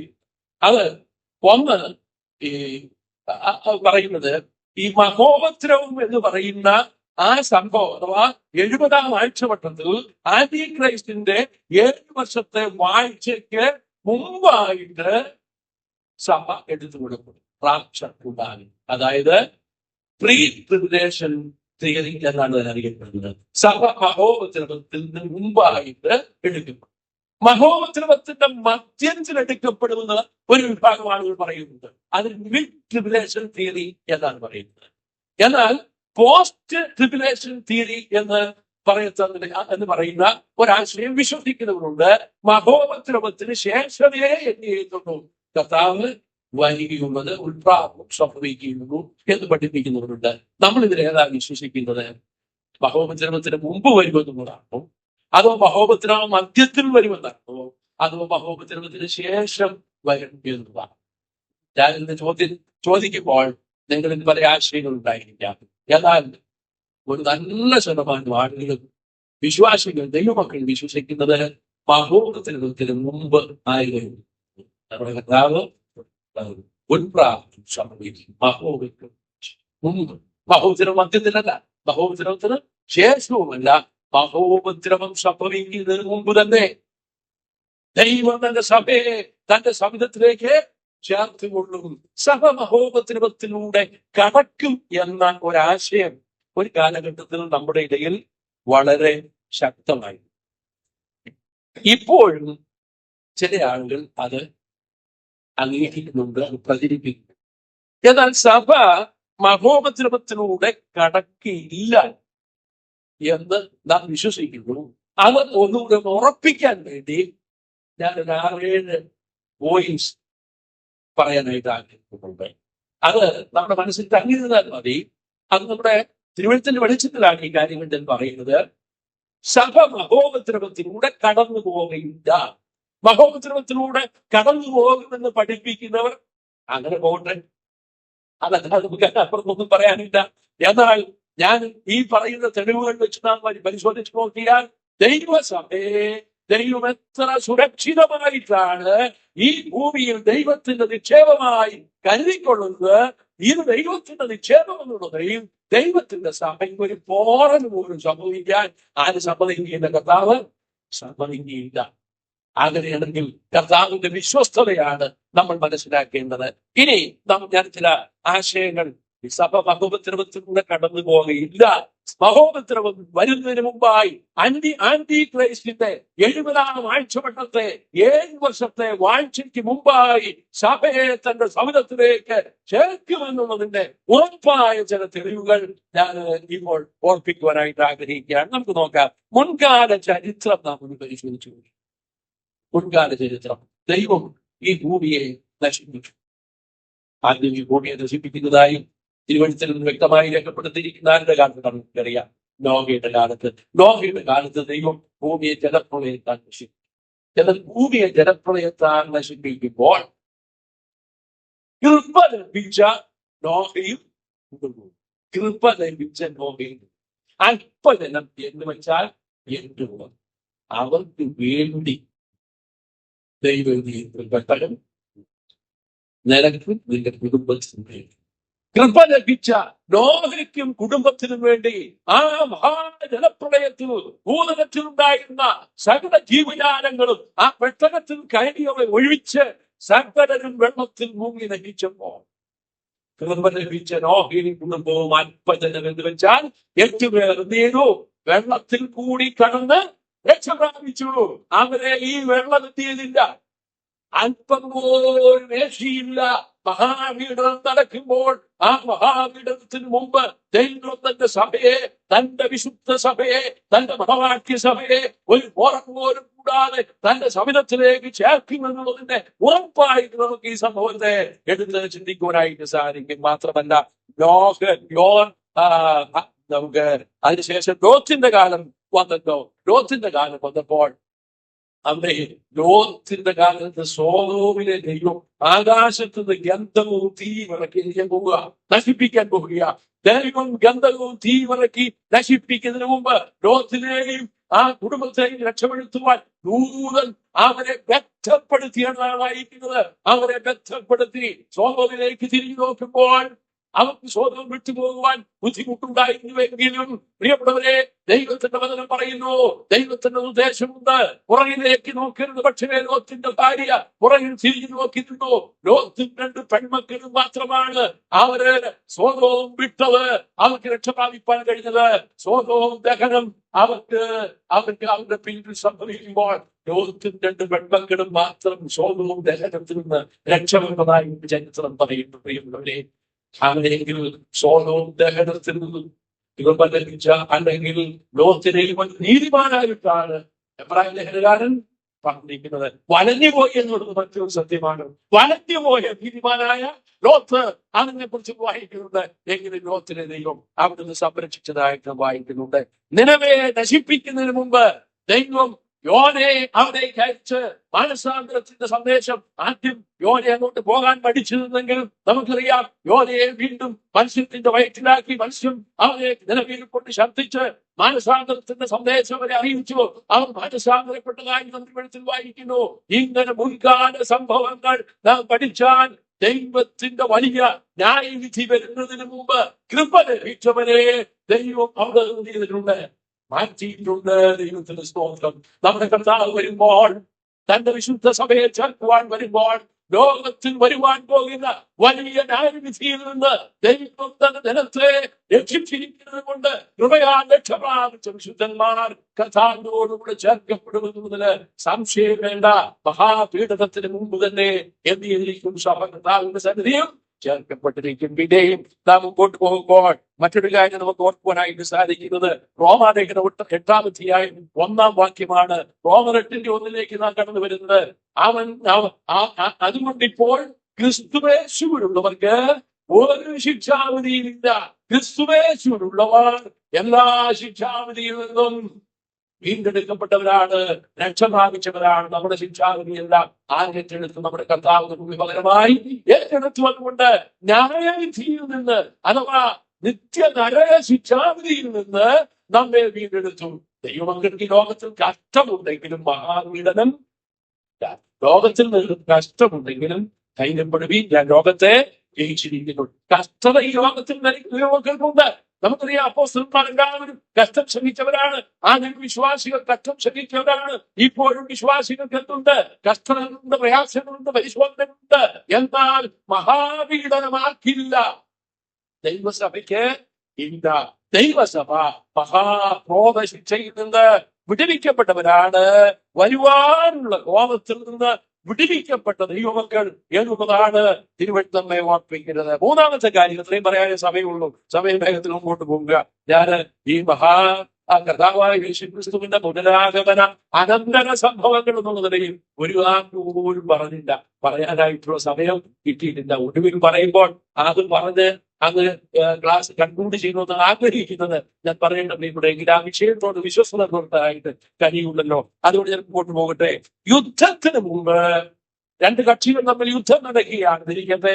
നമുക്കറിയാം, ഒരു യുദ്ധം നടക്കുന്നതിന് മുമ്പ് ആ രാജ്യത്തിന്റെ അംബാസഡർ ആ മറുരാജ്യത്തുണ്ടെങ്കിൽ, ശത്രു രാജ്യത്തുണ്ടെങ്കിൽ ആദ്യം ചെയ്യുന്നതറിയാം, യുദ്ധം നടക്കുന്നതിന് മുമ്പ് അംബാസഡർമാരെ തിരിച്ചു തങ്ങളുടെ സ്വന്തം രാജ്യത്തേക്ക് നാം ആരാണ്? നാം അംബാസഡേഴ്സാണ്. ക്രിസ്തുവിന്റെ സ്ഥാനാപതികൾ എന്ന പേര് നമുക്ക് ലഭിച്ചിട്ടുണ്ട്. നമ്മെ ദൈവത്തിന്റെ ആ സ്ഥാനാപതികളാക്കി ഈ ലോകത്തിൽ ദൈവത്തിന്റെ നിക്ഷേപമാക്കി വെച്ചിരിക്കുകയാണ്. അങ്ങനെയെങ്കിൽ നാം ദൈവത്തിന്റെ നിക്ഷേപമാണെങ്കിൽ, ദൈവത്തിന്റെ സ്ഥാനാപതികളാണെങ്കിൽ, സ്ഥാനാപതികൾ എങ്ങനെ ജീവിക്കണം? നമ്മെ അയച്ചിരിക്കുന്ന രാജ്യത്തിന്റെ അന്തസ്സിനോട്ട് ഏതോ ഒരു രാജ്യത്തെ അംബാസഡർ ഇന്ത്യയിൽ വന്നപ്പോൾ അമേരിക്കയിൽ നടന്നു. അദ്ദേഹം ഇന്ത്യയിൽ വന്ന് സൈക്കിൾ, നിങ്ങൾക്കറിയാമോ? സംഭവം അറിയാമല്ലോ. സൈക്കിൾ എഴുതിയ സംഭവം വൈറലായി. അപ്പോൾ ഈ സൈക്കിൾ എഴുതിയ അംബാസഡറെ അമേരിക്കയിൽ തിരിച്ചു. എന്താ തിരിച്ചു പിടിച്ചതിന്റെ കാരണം പറഞ്ഞില്ലേ? അമേരിക്കയിലെ അന്തസ്സിനൊപ്പം ഭാരതത്തിൽ ഇന്ത്യയിൽ ജീവിച്ചില്ല. അതുകൊണ്ട്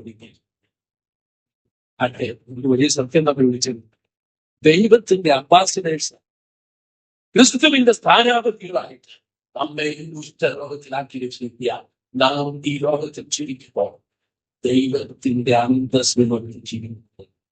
ദൈവമക്കളിലുള്ള ആ സ്ഥാനത്തിന് യോഗ്യമായി ജീവിക്കുന്നില്ലെങ്കിൽ, വിശുദ്ധിയോടെ ജീവിക്കുന്നില്ലെങ്കിൽ കർത്താവിന്റെ ചുറ്റം നാം മനസ്സിലാക്കും. ദൈവത്തിന്റെ സ്ഥാനാപതികൾ, ക്രിസ്തുവിന്റെ സ്ഥാനാപതികൾ എന്നുള്ളതിൽ ആന്റി ക്രൈസ്റ്റുമായിട്ട് വലിയ യുദ്ധം നടക്കാൻ പോവുകയാണ്. പിശാചുമായിട്ടുള്ള ഒരു ഘോര യുദ്ധം നടക്കാൻ പോവുകയാണ്. പിശാചിനെ അഗാധ കൂപത്തിലേക്ക് എന്നേക്കുമുള്ള ആ നിത്യനാശത്തിലേക്ക് തള്ളിക്കളയാൻ പോവുകയാണ്. ആ കള്ളപ്രവാചകനെയും ആന്റി ക്രൈസ്റ്റിനെയും ആ നിത്യമായ ദണ്ഡനത്തിലേക്ക് തള്ളിക്കളയുവാൻ പോവുകയാണ്. അതിനു മുമ്പായി പ്രിയപ്പെട്ടവരെ, കർത്താവ് തന്റെ വിശുദ്ധ സഭയെ തിരിച്ചു വിളിക്കുവാൻ പോകുന്നു. തന്റെ സഭയെ തന്റെ അടുക്കിലേക്ക് ചേർക്കുവാൻ പോകുന്നു. നമ്മുടെ പ്രത്യാശ അതാണ്. നമുക്ക് ദൈവത്തിന് സ്തോത്രം ചെയ്യാം. മാത്രമല്ല, മറ്റു ചില കാര്യങ്ങൾ കൂടെ വേഗത്തിൽ വായിച്ച് അവസാനിപ്പിക്കട്ടെ. നാം മുമ്പേ വായിച്ച 2 തെസ്സലോനിക്കർ 2-ാം അധ്യായം 6 മുതൽ 8 വരെയുള്ള വാക്യങ്ങളിൽ നാം ഇങ്ങനെ വായിക്കുന്നുണ്ടായി, തടുക്കുന്നവൻ വഴിയിൽ നിന്ന് നീങ്ങിപ്പോക മാത്രം ചെയ്യുക. ആരാണ് ഈ തടുക്കുന്നവൻ? അതേ സംബന്ധിച്ച് ആശയം വ്യത്യാസമുണ്ട്. എന്നാൽ ഇവിടെ നമുക്ക് മനസ്സിലാക്കാൻ കഴിയുന്നത് തടുക്കുന്നവൻ വഴിയിൽ നിന്ന് മാറി. ആന്റി ക്രൈസ്റ്റ് വെളിപ്പെടുന്നതിന് മുമ്പായിട്ട് ഇവിടെ ഒരു മാറ്റം സംഭവിക്കണം. എന്താണ് ആ മാറ്റം പറയുന്നത്? ഈ ഭൂമിയിൽ ഇന്ന് ലോകത്തിന്റെ വെളിച്ചമായി ഈ ഭൂമിയെ നശിപ്പിക്കാതെ വണ്ണം തടസ്സമായി നിൽക്കുന്നത് ആരാണ്? ദൈവത്തിന്റെ സഭയാണ്. ദൈവത്തിന്റെ പരിശുദ്ധാത്മാവാണ്. പരിശുദ്ധാത്മാവ് ഈ ഭൂമിയിലേക്ക് വന്ന് പരിശുദ്ധാത്മാവിനാൽ സ്ഥാപിക്കപ്പെട്ട ദൈവത്തിന്റെ സഭ ഈ ഭൂമിയിലുള്ളിടത്തോളം കാലം ഈ ഭൂമിയെ പൂർണ്ണമായി നശിപ്പിക്കുവാൻ ദൈവത്തിന് സാധ്യമല്ല. ദൈവത്തിന്റെ ന്യായവിധി ഈ ഭൂമിയിൽ നടക്കണമെങ്കിൽ ദൈവസഭയെ ഈ ഭൂമിയിൽ മാറ്റിയേ മതിയാകുന്നു. അതുകൊണ്ട് പ്രിയപ്പെട്ടവരെ, തടുക്കുന്നവൻ വഴി മാറിപ്പോകണം. ദൈവസഭയും ദൈവത്തിന്റെ പരിശുദ്ധാത്മാവും ഈ ഭൂമിയിൽ നിന്ന് മാറ്റപ്പെടുമ്പോൾ വെളിച്ചം ലോകത്തിൽ നിന്ന് മാറ്റപ്പെടും. ആർക്കും പ്രവർത്തിച്ചു ഉദാഹരണത്തിൽ ഇവിടെ വലിയൊരു അന്ധകാരം സംഭവിക്കുന്നു. കർത്താവ് പറഞ്ഞു, നിങ്ങൾ ലോകത്തിന്റെ ദൈവസഭയിൽ ഭൂമിയിൽ മാറ്റപ്പെട്ടില്ല. ഞാൻ ഇവിടെ പൂർണ്ണമായി എഴുതാം. അന്ധകാരമാണ് ഇവിടെ, പൂർണ്ണമായും അന്ധകാരമാണ് ഇവിടെ. വെളിച്ചം അല്പം പോലും പ്രിയപ്പെട്ടവരെ, ഇവിടെ നടക്കുന്ന ആ സംഭവങ്ങൾ ആന്റി ക്രൈസ്റ്റിന്റെ 70-ാം ആഴ്ചവട്ടത്തിൽ 7 വർഷത്തെ വാഴ്ച എന്ന് പറയുന്നത് അതിഭീകരമായിരിക്കും.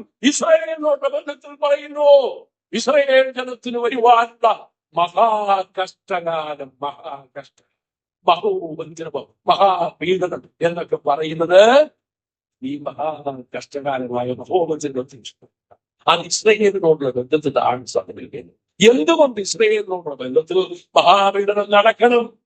എന്തുകൊണ്ട് മഹാപീഡനം നടക്കണം? അതിനൊരു കാര്യമുണ്ട്. യേശുക്രിസ്തു വന്ന് തന്റെ വിശുദ്ധ സഭയെ തന്റെ സമിതിയിലേക്ക് ചേർത്ത് കഴിഞ്ഞാൽ ഈ ഭൂമിയിൽ മഹാപീഡനം ആദ്യത്തെ ഒരു 3.5 വർഷക്കാലം, ഈ 7 വർഷത്തെ 70-ാം ആഴ്ചവട്ടത്തെ 2 ഘട്ടങ്ങളായി തിരിച്ചിട്ടുണ്ട്, 2 ഭാഗങ്ങളായി തിരിച്ചിട്ടുണ്ട്. അതിൽ 3.5 വർഷം സമാധാനപൂർണ്ണമായിരിക്കും. വെളിപാട് പുസ്തകം 6-ാം അധ്യായത്തിലേക്ക് നമുക്ക് കടന്നു വരാം. വായിക്കണമെന്നില്ല, വായിക്കാനുള്ള സമയം ഇന്ന് തീരുക. ഞാനത് പറഞ്ഞു പോകാം. വെളിപാട് പുസ്തകം 6-ാം അധ്യായത്തിലേക്ക് കടന്നു വന്നാൽ, വെളിപാട് പുസ്തകം 4-ാം അധ്യായത്തിൽ ഇവിടെ കയറി വരിക എന്നുള്ള ശബ്ദം കേൾക്കുന്നു. കാഹളത്തിനൊരു മഹാനാദം യോഹന്നാൻ അപ്പോസ്തലനെ കർത്താവിന്റെ സൗഖ്യത്തിലേക്ക് ചേർക്കുന്നു.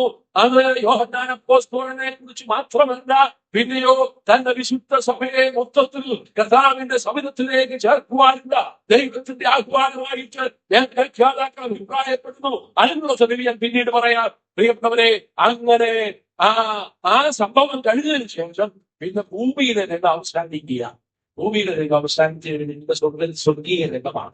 4-ാം അധ്യായത്തിലേക്ക് പ്രവേശിച്ചാൽ അവിടെ ദൈവത്തിന്റെ പിതാവാം ദൈവത്തിന്റെ സിംഹാസനമാണ്. സിംഹാസനസ്ഥനായവർ ആ സിംഹാസനത്തിന്റെ ചുറ്റിലും അതിലായിരിക്കുന്ന പ്രത്യേക സംവിധാനങ്ങളൊക്കെയായി 24 മൂപ്പന്മാര് 4 ജീവികളൊക്കെ ആയിട്ട് അവരെല്ലാവരും സിംഹാസനസ്ഥനായവരുടെ മുമ്പിൽ തങ്ങളുടെ കിരീടങ്ങൾ ഇട്ടുകൊണ്ട് അവരെന്ത് ചെയ്യുകയാണ്? പിതാവാം ദൈവത്തെ നമസ്കരിക്കുക. 4-ാം അധ്യായം അത് നമുക്ക് വായിക്കാൻ കഴിയുന്നുണ്ട്. 5-ാം അധ്യായത്തിലേക്ക് കടന്നു വരുമ്പോൾ അവിടെ അറുക്കപ്പെട്ട കുഞ്ഞാടിനെ, യഹൂദാ ഗോത്രത്തിലെ സിംഹവും ദാവീദിന്റെ പേരുമായ യേശു കർത്താവിനെ അറുക്കപ്പെട്ട കുഞ്ഞാട് നിൽക്കുന്നത് പോലെ ഞാൻ കണ്ടു. അറുക്കപ്പെട്ട കുഞ്ഞാടെ നീ നോക്കി അറുക്കപ്പെട്ട് സകല ഗോത്രത്തിൽ നിന്നും ഭാഷയിലും വംശത്തിൽ നിന്നും ജാതിയിലൂടെ നിന്റെ രക്തം കൊണ്ട് വിലക്കുവാൻ പറഞ്ഞ് മൂപ്പന്മാരും ജീവികളും ഇതാ പിതാവായ ദൈവത്തെ മാത്രമല്ല യേശു ക്രിസ്തുവിനെയും ആരാധിക്കുന്നു. യേശു ക്രിസ്തുവിൽ മഹത്വം കൊടുക്കുന്നു. സ്വർഗീയമായ ആരാധനയുടെ ഏറ്റവും ശ്രേഷ്ഠമായ ചിത്രം വെളിപ്പാട് 4-5 അധ്യായങ്ങളിലൊക്കെയാണ്. അതേ തുടർന്ന് 6-ാം അധ്യായത്തിലേക്ക് കടന്നിട്ടുണ്ട്. അവർ 4 ജീവികൾ വരിക എന്ന 1-ാം ജീവി പറയും. അപ്പോൾ ഒരു വെള്ളം ഇതിനെ സൃഷ്ടിക്കും. ഒരു വെള്ളം ഞാൻ നോക്കിയാൽ മതി. 6-ാം അധ്യായത്തിന്റെ ആരംഭ ഭാഗപ്പെടും. വെള്ളം അവൻ ജയിക്കുന്നതിനായും ജയിപ്പാനായും അവന്റെ കയ്യിൽ എന്തുണ്ട്? ഒരു വില്ല് അവന്റെ കയ്യിൽ കൂടി അവൻ ജയിക്കുന്നവനായും. ഞാനത് വായിച്ചു നോക്കിക്കോ. തുടർന്നുള്ള താഴെയുള്ള ഭാഗങ്ങൾ വായിച്ചു നോക്കിക്കോ. ഈ 4 ജീവികൾ പ്രത്യക്ഷപ്പെടുന്നു. ആദ്യം പ്രത്യക്ഷപ്പെടുന്നത് വെള്ളക്കുതിരയാ, അതിനുശേഷം ഒരു കറുത്ത കുതിര, അതിനുശേഷം ഒരു മഞ്ഞക്കുതിര, അതിനുശേഷം ചുവന്ന കുതിര. ഇങ്ങനെ കുതിരകൾ പലരും പ്രത്യക്ഷപ്പെടുന്നു. ആ 7 മുദ്രയുള്ള പുസ്തകം ഇതാ കുഞ്ഞാട് ആ മുദ്ര പൊട്ടിക്കുന്നു. അപ്പോൾ സംഭവിക്കുന്ന കാര്യങ്ങൾ ഇവിടെ ഭൂതലത്തിൽ വലിയ സംഭവ വികാസങ്ങളൊന്നും ഉണ്ടാകില്ല. അത് തുടർന്ന് 7 കാഹളങ്ങളുടെ ന്യായവിധിയുണ്ട്, 7 ക്രോധ കലശങ്ങളുടെ ന്യായവിധിയുണ്ട്. ഇതെല്ലാം പരിശോധിച്ചു നോക്കിയാൽ വെളിപ്പാട് പുസ്തകം 5-ാം അധ്യായത്തിന് ശേഷം 6-ാം അധ്യായം മുതൽ 18-ാം അധ്യായം വരെ പിന്നെ ദൈവസഭയെ കുറിച്ച് ഒരു വാക്ക് പോലും. അപ്പോൾ നമുക്ക് കാര്യം മനസ്സിലാക്കണം. 4-ാം അധ്യായത്തിന് ഇവിടെ കയറിയിരിക്കാനുള്ളത് ദൈവസഭയുടെ പ്രതിനിധി എന്നുള്ളതിനെയും യോഹന്നാൻ അപ്പോസ്തലനെയും തന്റെ വിശുദ്ധന്മാരെയും കർത്താവിന്റെ സമുദ്രത്തിലേക്ക് ഉത്രാവളത്തിലൂടെ ശേഖരിച്ചു കഴിഞ്ഞു. ഇത് സംഭവിക്കുകയാണ്.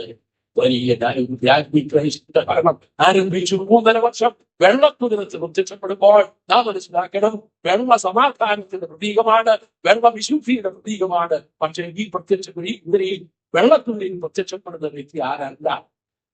നമ്മുടെ കർത്താവായ യേശു ക്രിസ്തു സമാധാനപ്രഭുവാണെന്ന് ബോധിക്കും വിധം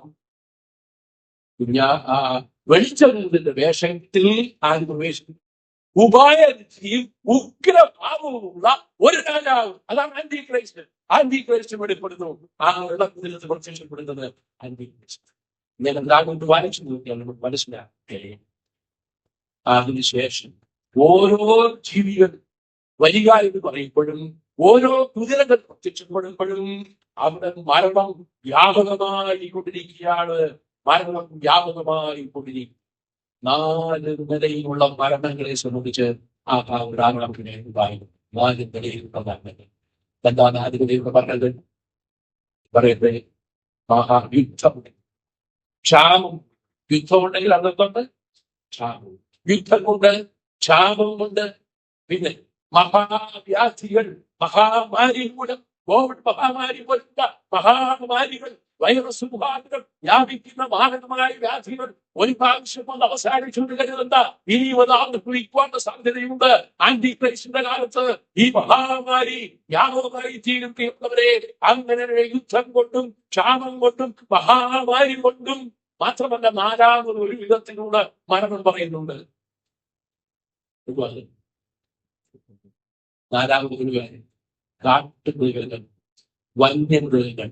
നമുക്കറിയാം ഇപ്പോൾ കാട്ടിക്കിടക്കുന്ന സിംഹവും കരടിയും പുലിയും കാട്ടുപൊത്തിയും ഇളപ്പത്തി എന്തായിരുന്നു തരകി നമ്മുടെ രാജ്യത്തെ പ്രദേശത്തേക്ക് മനുഷ്യവാസമുള്ള സ്ഥലത്തിറങ്ങി. ഒരു പക്ഷേ ഞാൻ വിശ്വസിക്കുന്നത് ഈ മഹാവികടനത്തിൽ മുൻപായിട്ട് തന്നെ എത്തിയിരിക്കുക ഈ കാട്ടുമൃഗങ്ങളുടെ മൃഗങ്ങളായുള്ള മരണം സംഭവിച്ചുകൊണ്ടിരിക്കുകയാണ്. എന്നാൽ ആന്റി ക്രൈസ്റ്റിന്റെ ഭരണകാലത്ത് സമയം തീർന്നിട്ടോ ഞാൻ അവസാനിപ്പിക്കുന്നു. അതുകൊണ്ട് ഈ നിലയിലുള്ള പ്രത്യക്ഷമായ തെളിവുകളുടെ വെളിച്ചത്തിൽ സഭ ദൈവത്തിന്റെ നിക്ഷേപമാണ്. മഹോപദ്രവത്തിലൂടെ സഭ കടന്നു പോകുകയില്ല എന്ന് നമുക്ക് വ്യക്തമായി ഓർമ്മിക്കാം. യാക്കോബിന്റെ കഷ്ടകാലം എന്നാണ് മഹാവിപണത്തെ കുറിച്ച് യാക്കോബിന്റെ കഷ്ടകാലം കുറിച്ച്. അതുകൊണ്ട് ദൈവസഭ എന്ന് പറയുന്നത് ഉത്പ്രാപനത്തിലൂടെ കർത്താവ് നാം ദൈവത്തിൽ വായിക്കുമ്പോൾ കർത്താവ് ഗംഭീരമാകുന്നത് അവിടെ പ്രധാനമായിട്ട് 5 കാര്യങ്ങൾ സംഭവിക്കും എന്നാണ് നമുക്ക് മനസ്സിലാക്കുന്നത്. എന്തൊക്കെ 5 കാര്യങ്ങൾ? 5 കാര്യങ്ങൾ വേഗത്തിൽ പറഞ്ഞ് ഞാൻ അവസാനിപ്പിക്കാം. 5 കാര്യങ്ങൾ പറയുന്നത് ആർ എന്ന ഇംഗ്ലീഷ് അക്ഷരത്തിൽ തുടങ്ങുന്ന 5 കാര്യങ്ങൾ. അത് 1 തെസ്സലോനിക്കർ 4-ാം അധ്യായം 16 മുതൽ 18 വരെയുള്ള വാക്യങ്ങളെ ആസ്പദമാക്കിയാണ് ആ 5 കാര്യങ്ങൾ രേഖപ്പെടുത്തിയിരിക്കുന്നത്. ഒന്നാമത് ഒരു റിട്ടേൺ എന്ന് പറയുന്നത് നമ്മുടെ കർത്താവിന്റെ മടങ്ങി വരുമ്പോൾ യേശു ക്രിസ്തു മടങ്ങി വരും. കർത്താവ് ഗംഭീരനാഥത്തോടും പ്രധാനങ്ങളുടെ ശബ്ദത്തോടും ദൈവത്തിന്റെ കാഹളത്തോടും കൂടെ സ്വർഗത്തിൽ നിന്ന് ഇറങ്ങി വരും. അതാ കരേറിൽ പോയവൻ എന്ത് ചെയ്യുന്നു? മടങ്ങി വരുന്നു. റിട്ടേൺ. മാത്രമല്ല അടുത്തത് എന്ത് സംഭവിക്കുന്നു? റിസറക്ഷൻ സംഭവിക്കുന്നു. Resurrection, return. കർത്താവ് മടങ്ങി വരുമ്പോൾ ക്രിസ്തുവിൽ മരിച്ച വിശുദ്ധന്മാർ മുമ്പേ ഉയർത്തെഴുന്നേൽക്കും. ക്രിസ്തുവിൽ മരിച്ച വിശുദ്ധന്മാർ. നമുക്ക് മനസ്സിലാക്കും ഒരു കാര്യം, നമ്മുടെ ഉച്ചവരും ദൈവരും നമ്മുടെ പ്രിയപ്പെട്ടവരും ഒക്കെ അനേകം ലോകം വിട്ട് കടന്നു. നമ്മെ വേദനിപ്പിക്കുന്ന ഒത്തിരി ഓർമ്മകൾ നമുക്ക് സമ്മാനിച്ചാണ് നമ്മുടെ പ്രിയപ്പെട്ടവർ നമ്മെ വിട്ട് കടന്നു. ഞാൻ ഓർക്കുമ്പോൾ ഇവിടെ ഒരു പാട്ട് പാടി. ഹിന്ദിയിലാണ് പാടിയത്, മലയാളത്തിൽ അത് പാടി. നീലാകാശവും കടന്ന് ഞാൻ ഈ പാട്ട് പാടിക്കൊണ്ടിരുന്നപ്പോൾ ചില വർഷങ്ങൾക്ക് മുമ്പ് ഉണ്ടായ ഞങ്ങളുടെ കുടുംബത്തിലുണ്ടായ ഒരു സംഭവം ഓർമ്മയിലേക്കാണ്. 14-ാമത്തെ വയസ്സിൽ ഏതാണ്ട് 30 വർഷത്തിന് മുമ്പ് ഈ ലോകത്തിൽ നിന്ന് മാറ്റപ്പെട്ട ഞങ്ങളുടെ ബുദ്ധമാണ്. RCCയുടെ ട്രീറ്റ്മെന്റ് എല്ലാം പരാജയപ്പെട്ടു. ഡോക്ടർ VP നേതൃത്വത്തിലാണ് ചികിത്സ നടന്നിട്ടുള്ളത്. അദ്ദേഹം പറഞ്ഞിരിക്കുകയാണ് വീട്ടിൽ പോയിട്ട് ഇനി ചികിത്സയൊന്നുമില്ല എന്ന് ഞങ്ങൾ അപ്പൊ ഞാൻ മോനെ അവന്റെ ഐസൊലേറ്റഡ് വാർഡിൽ നിന്ന് അവന്റെ സ്വന്തം ഡ്രസ് ധരിപ്പിച്ച് അവിടുന്ന് നടത്തിക്കൊണ്ടുവരാൻ ശ്രമമായി. അപ്പൊ ഞങ്ങളോട് വളരെ വൈകാരികമായ നിലയിൽ അവൻ സംസാരിക്കാറുണ്ടായിരുന്നു. ആ നിലയിൽ അപ്പോൾ ചോദിച്ചു അപ്പൊ ഈ പ്രാവശ്യം നേരത്തെ മിസ്സാക്കി ഞാൻ അതുപോലെ ഇന്നലെ വീട്ടിന്റെ കൗണ്ടൊക്കെ കുറയുന്നതാണ്. പക്ഷെ ആ മറുപടി ഒന്ന് ഫിക്സ് ചെയ്യാം. പപ്പ എന്നോട് മറച്ചു എനിക്ക് 2ാമത് ലോകം ഇത് പറഞ്ഞപ്പോൾ ഞാൻ ഇനി അവർ എന്ത് പറഞ്ഞ് ആശ്വസിപ്പിച്ചു വീട്ടിലേക്ക് കൊണ്ടുപോകുന്നുണ്ട് വിഷമിച്ച് ഇങ്ങനെ ഭാരപ്പെട്ട് അവരുടെ മുഖത്തു നിന്ന് ശ്രദ്ധ മാറ്റി ഞാനിങ്ങനെ വേറെ എന്തോ ചിന്തിച്ചുകൊണ്ട് നിൽക്കുന്നുണ്ട്. പക്ഷെ എന്റെ മുഖത്ത് നോക്കി കണ്ണു മാറ്റില്ല. അഭിപ്രായം എന്റെ ഉള്ളിലെ വിഷമം മനസ്സിലാക്കാം. സാധനം എന്റെ യേശുവൊക്കെ ചെയ്യുന്നു. എനിക്ക് ഒരിക്കലും പ്രാർത്ഥിച്ചു. ഞാൻ എന്റെ ഉള്ളിൽ ധൈര്യം അതുകൊണ്ട് മോനെ മോനെ യേശുവിനെ കാത്തുകൊള്ളുന്നുണ്ട്. യേശുവെ പറ്റി മോനെ വിളിക്കാനാണ് ഇഷ്ടമെങ്കിലോ എനിക്ക് അപ്പോഴോ ഉടനെ മറുപടി വന്നു. ഞാനൊരു പൂപ്പട്ടെ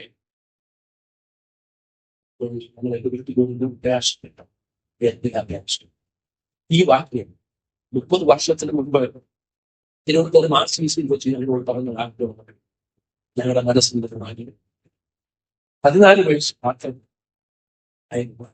ആ കുഞ്ഞിന്റെ ഹൃദയത്തിൽ എന്തുകൊണ്ട് നാശം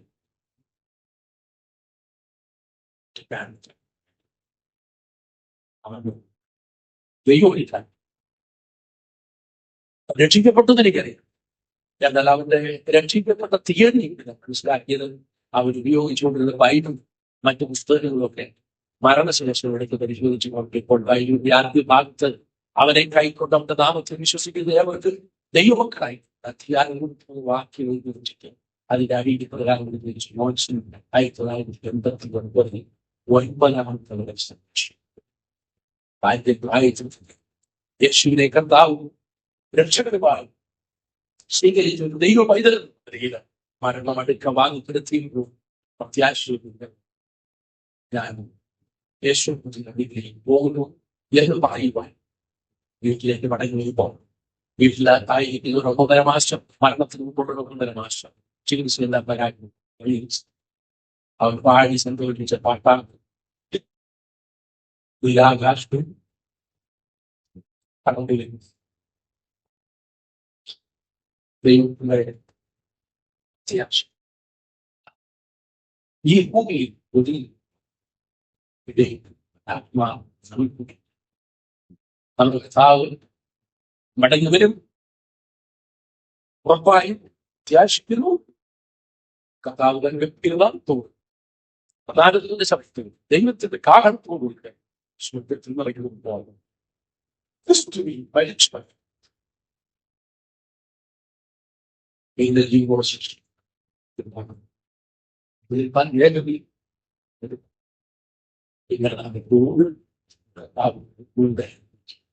അതുപോലെ കൊണ്ട്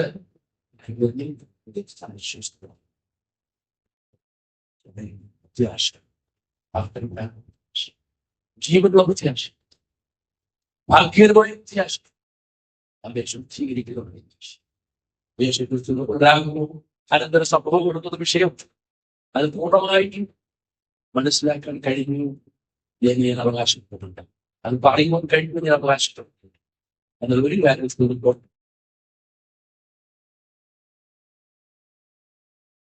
ഈ ക്ലാസ്സിൽ സംബന്ധിച്ച എല്ലാ ദൈവത്തിന്റെ ഹൃദയത്തിൽ നമ്മുടെ അത്യാവശ്യം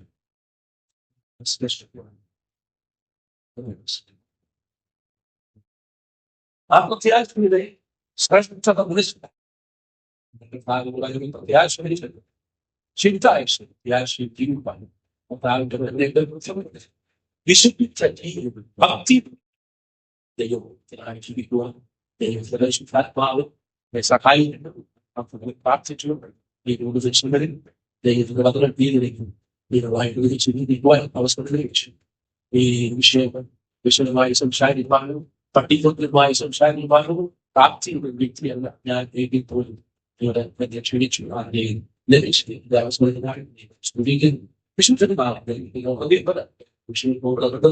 ക്രിസ്തുവിന്റെ ദയാസനം എന്ന വിഷയത്തെ ഉദിച്ചാൽ ആണ് ഇവിടെ ആരാധനയ്ക്ക് ശേഷം സമയം സംശയം കൊണ്ട് കടന്നുകൂടാൻ